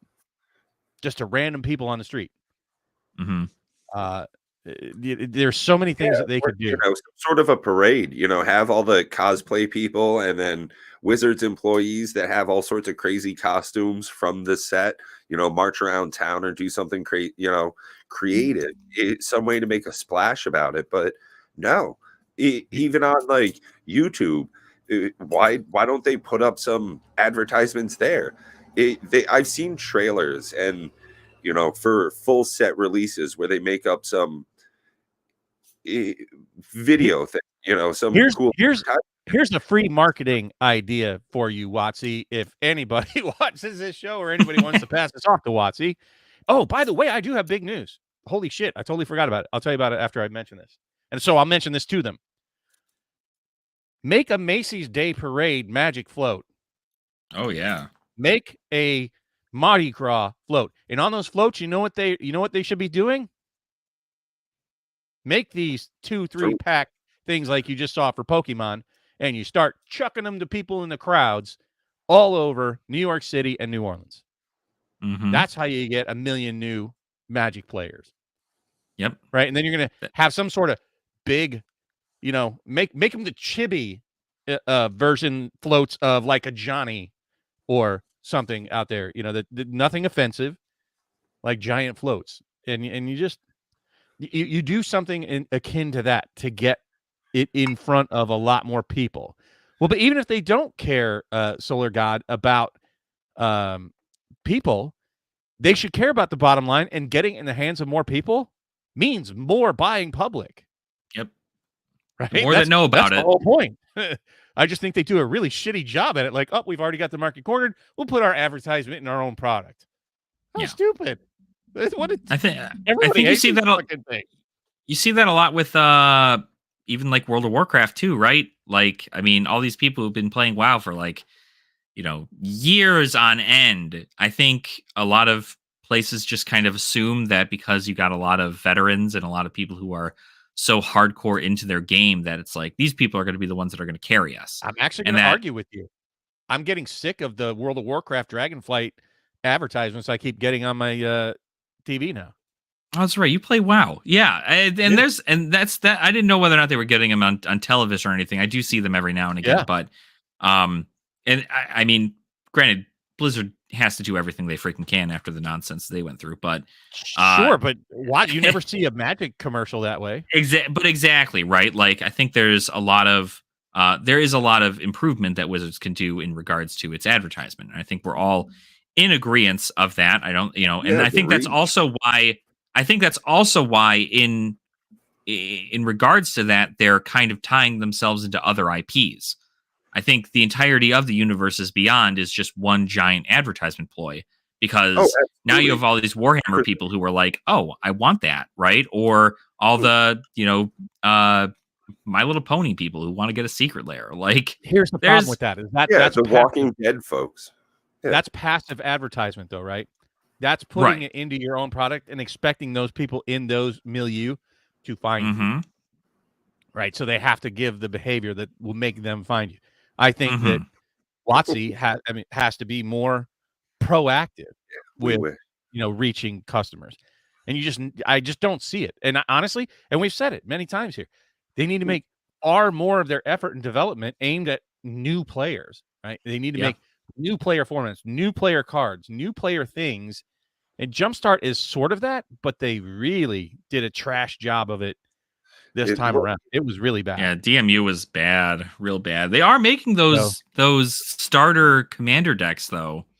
I'm hoping that the Jumpstart 2022 will be more that way, right? Yeah, I think it'll be better. Yeah, but again, they need to be more actively seeking players. Then the next one is okay. Because they're doing a Brothers War Jumpstart that's like $70 already. Yeah, right, but that's totally different than the Jumpstart 2022. Actually, I think it was a bad idea to put it in every standard product. I think it's a really bad idea. In retrospect, I do now. To be fair, if it was that or if it was theme booster packs, I mean, like, you're kind of... I want Jumpstart ahead of theme booster packs, to be honest. Right. I'll take Jumpstart over theme. Theme was so bad. Exactly, right. So I think it's at least it's at least a step up from the theme booster packs, but it's still not like it's still not what the world wants Jumpstart to be, which is why I like the original Jumpstart, and then I'm excited for the Jumpstart 2022. I'm definitely going to put in a pre-order for Jumpstart 2022, just because it's another fun product I can just bring to people's houses and we can play and. All it is just 2 packs. Throw them together. It's easy peasy. We don't know what cards are coming in there yet, but it's still going to be something that I know I'm going to enjoy.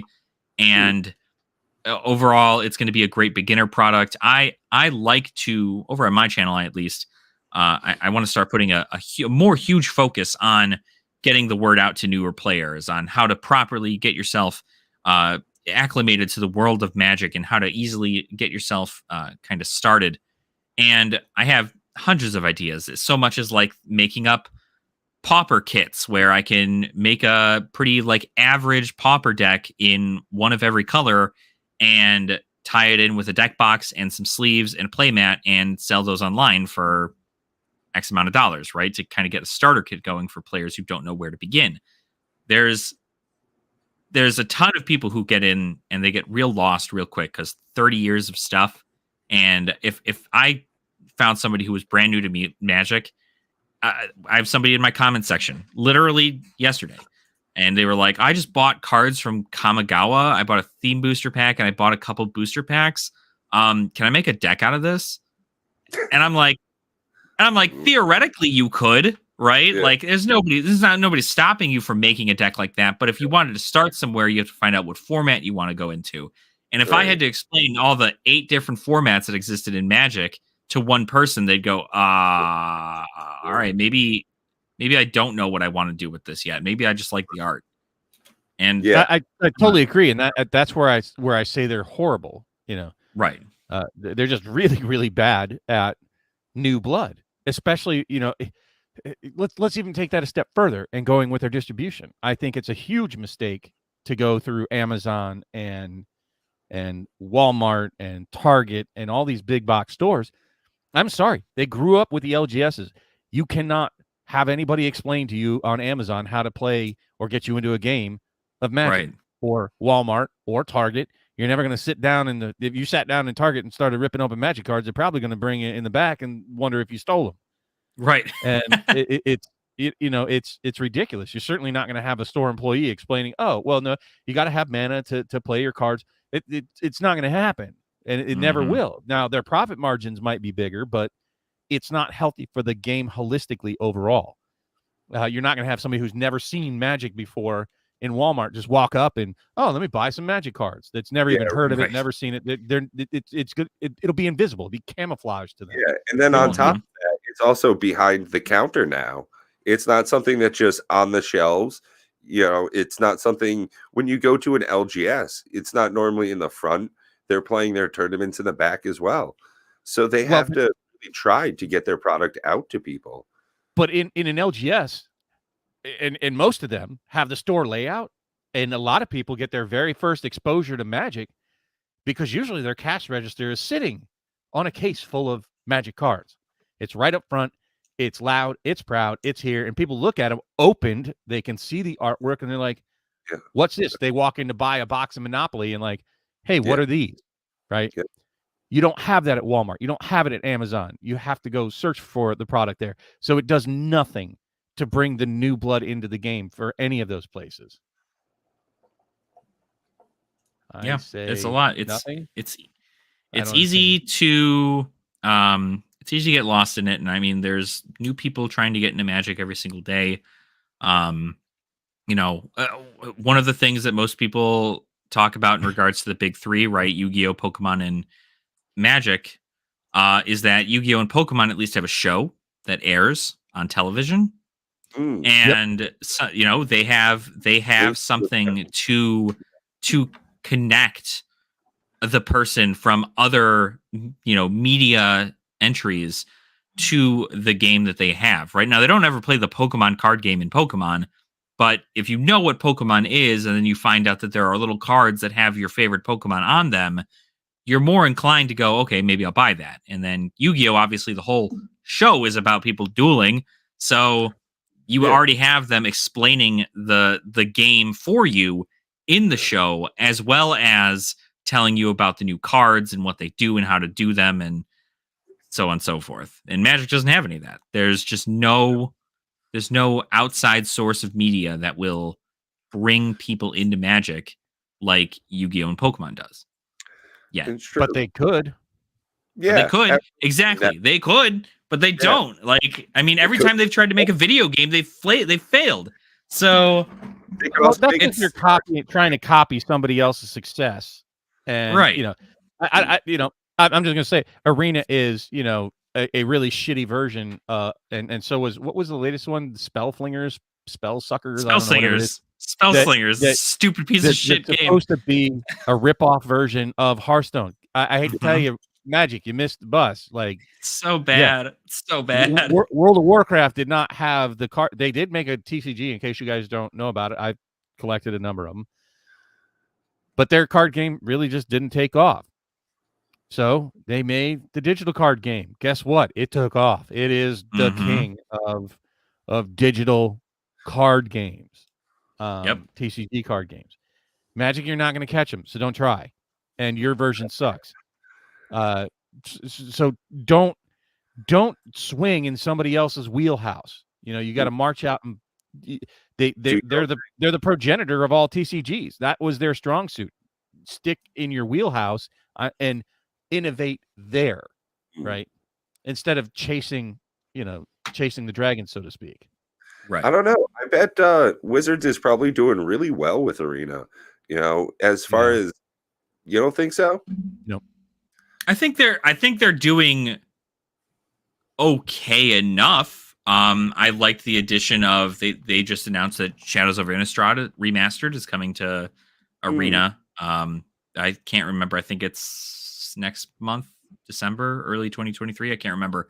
That's getting put in there. So they're at least still continue. Some part of their company is still attempting to release older sets to make Pioneer more of a actual thing. But there's a lot of issues with Arena that most people, I think, are in agreement with, and that's nobody liked Alchemy. Nobody likes Alchemy, and there are people I'm sure there are people out there who do like Alchemy. But again, I equated a lot to Spellslingers, although Spellslingers is way more than anything else. It's just not Magic in the way that we know it, right? It doesn't play the same way as an actual game of Magic would play. You have a virtual way of counting counters, and I think the other thing that really differentiates paper Magic versus Magic on Arena, or I don't know whether or not they do this in MTGO, but if you ever duress your opponent's hand, you can just continue to look at their hand throughout the rest of the game. But on paper, you just kind of have to go, okay, let me just remember what they have in their hand. I think you're allowed to ask them. I don't think you have to remember. Really?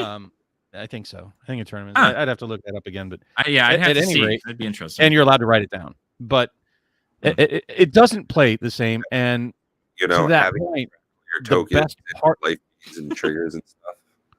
the best part of Magic to me are the players, and Arena just feels like I'm playing a bot, whether it's a player or a bot. It doesn't. There's nothing exciting about it to me at all. Is it convenient? Sure. Is it fun? Not really. I don't know why I grind out the resources. I do. I grind out the resources just so we might someday have, whatever resources we want for content for our channel, which we just don't really enjoy. So it takes out the gathering part of Magic the Gathering. Like, there's no personal connection whatsoever to the people that you're playing against, period. You can't converse with them. You can't talk about it. You can't understand it. It's just shit that happens to you. And usually most games, if you're playing against other players, are over in about 5 or 6 turns, really. They did talk about, because it is something that is genuinely interesting, that they have no chat, right? Like, you're not able to chat between your opponent and such. But from what I've seen on several Arena Facebook pages, my goodness, right? A lot of the players who are just not grasping Magic and are stuck in bronze or silver are some of the most toxic individuals to ever exist on this planet, right up there with League of Legends players.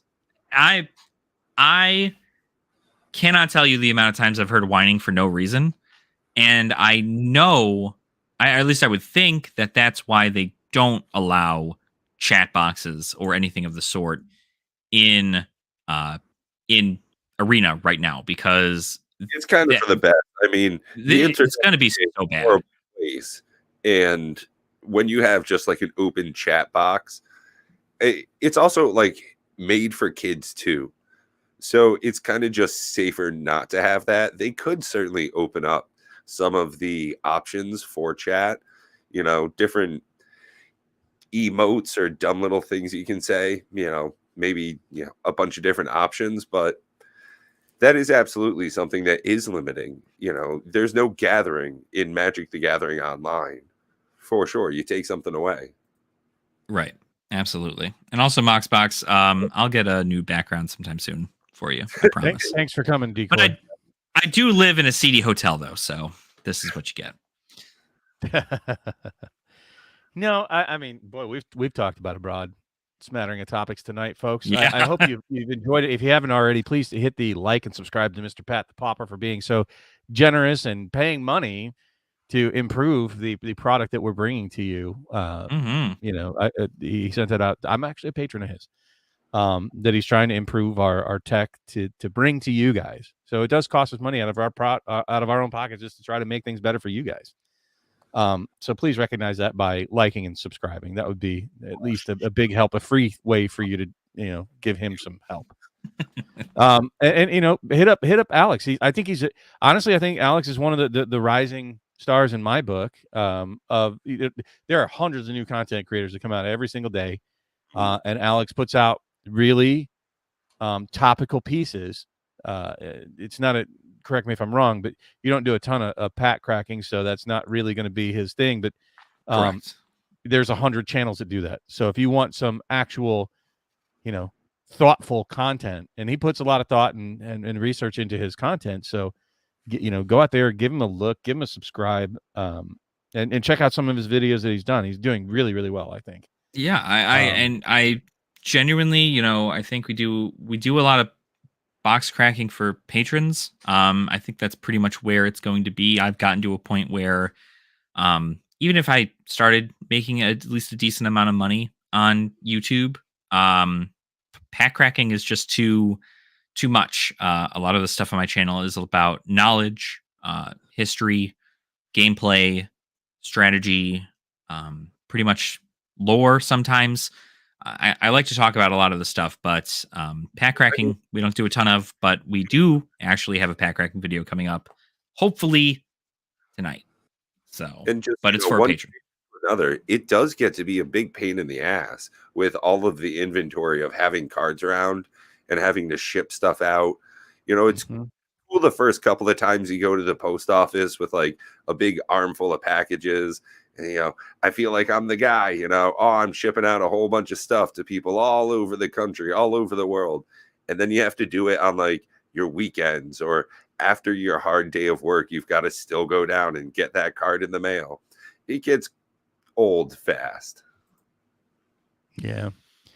Yep. But it's been a big week, folks. It has.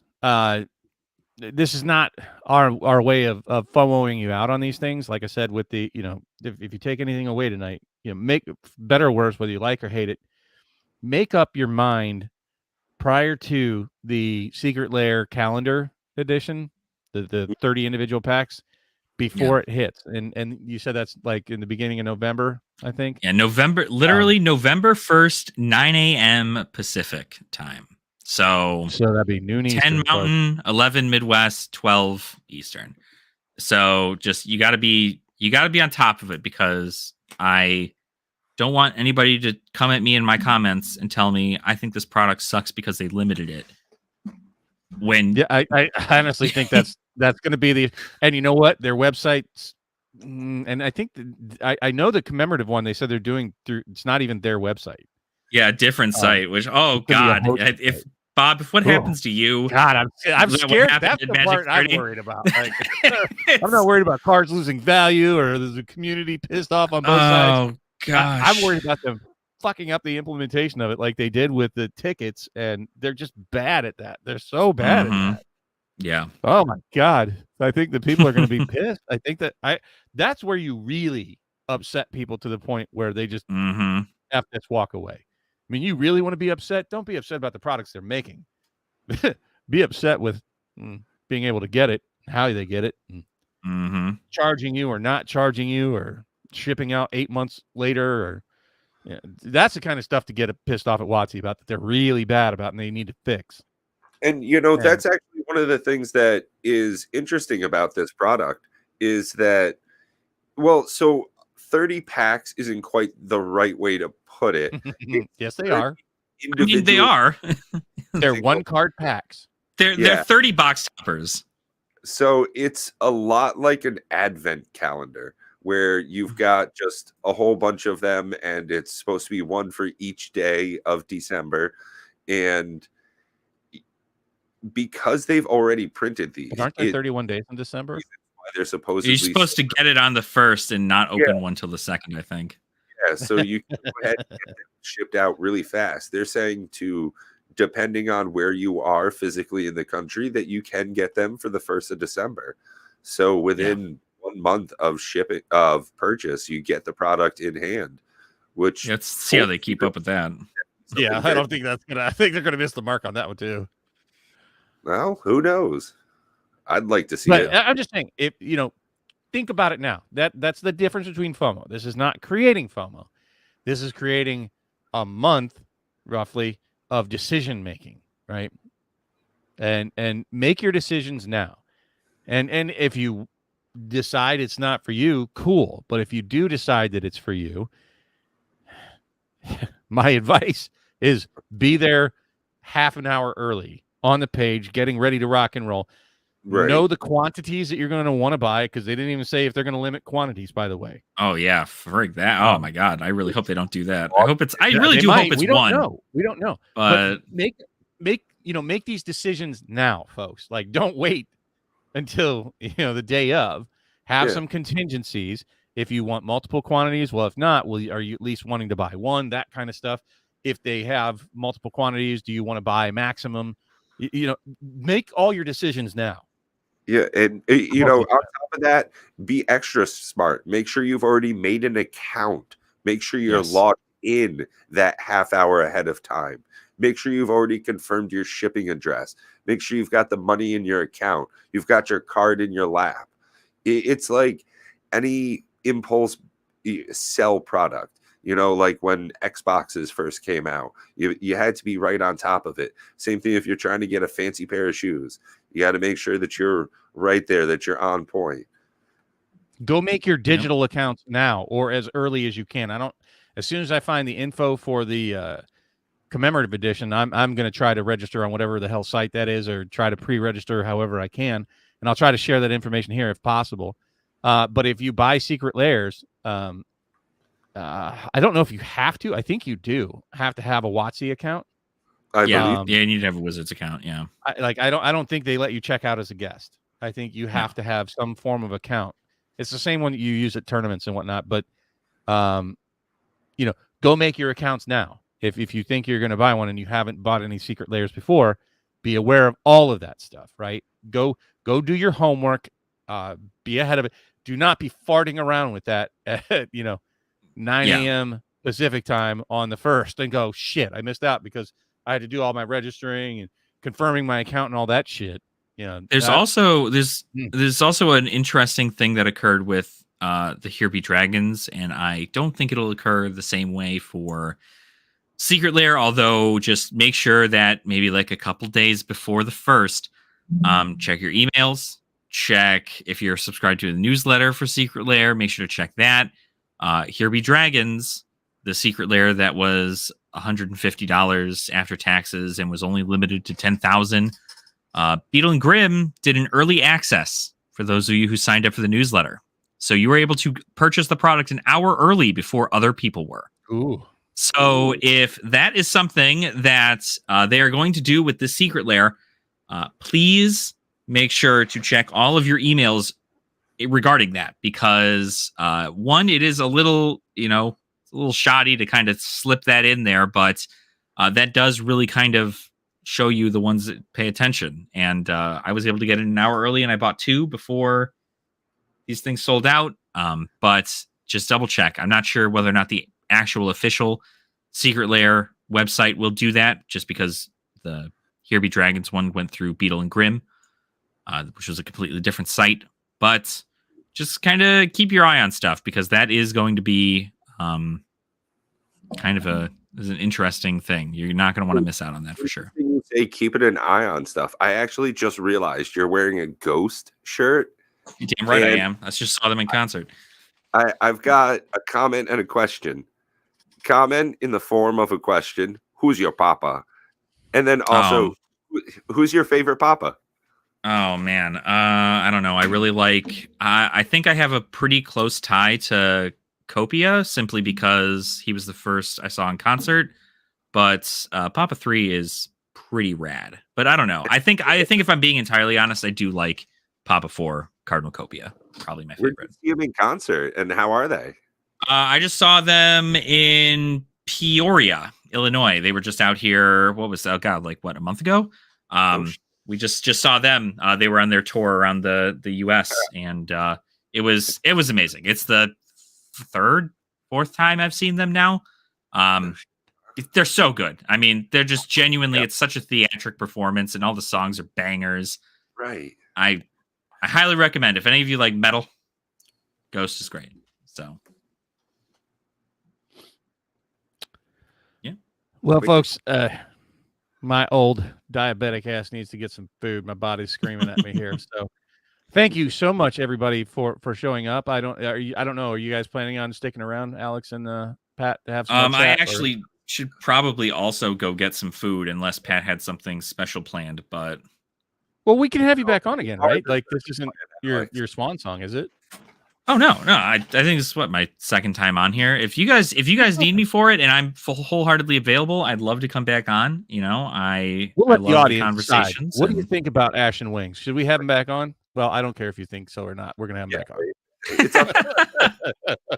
Suck it. I will. The fact I see most of the people. The fact I see most of the people in chat in my comment section all the time, I could only hope that they care enough. But I'm always very thankful. So I appreciate everything you guys do. I love conversating with everybody. I love talking. It's my big thing. As much like Bob, I think I'm a much stronger content creator, and I'm a much stronger, opinionated individual, because I have such an open mind. I love talking with people from all sides of the fence to kind of help generate a more realistic approach towards something. And that's why I love talking amongst a community, because everybody's going to be different. I get information from all sides, and we make it happen either way. And we thank you for it. That's why I think you're doing so wonderful of late. You're putting out solid content, and it's not just the regular run-of-the-mill stuff. That's why I enjoy watching your stuff. You know, it's not just your fantastic clickable titles and your phenomenal thumbnails. You know, you actually want to, you know, have on for 23 minutes at a time. Good. I'm glad. It's always good. That's something I struggled with because I've been a content creator for technically like 8 years. But the biggest thing is I didn't start up doing Magic stuff until April of this year. But I definitely have gotten to the point where I want, you know, I've gotten a lot of feedback. And before, when I was doing this, I didn't get a lot of that.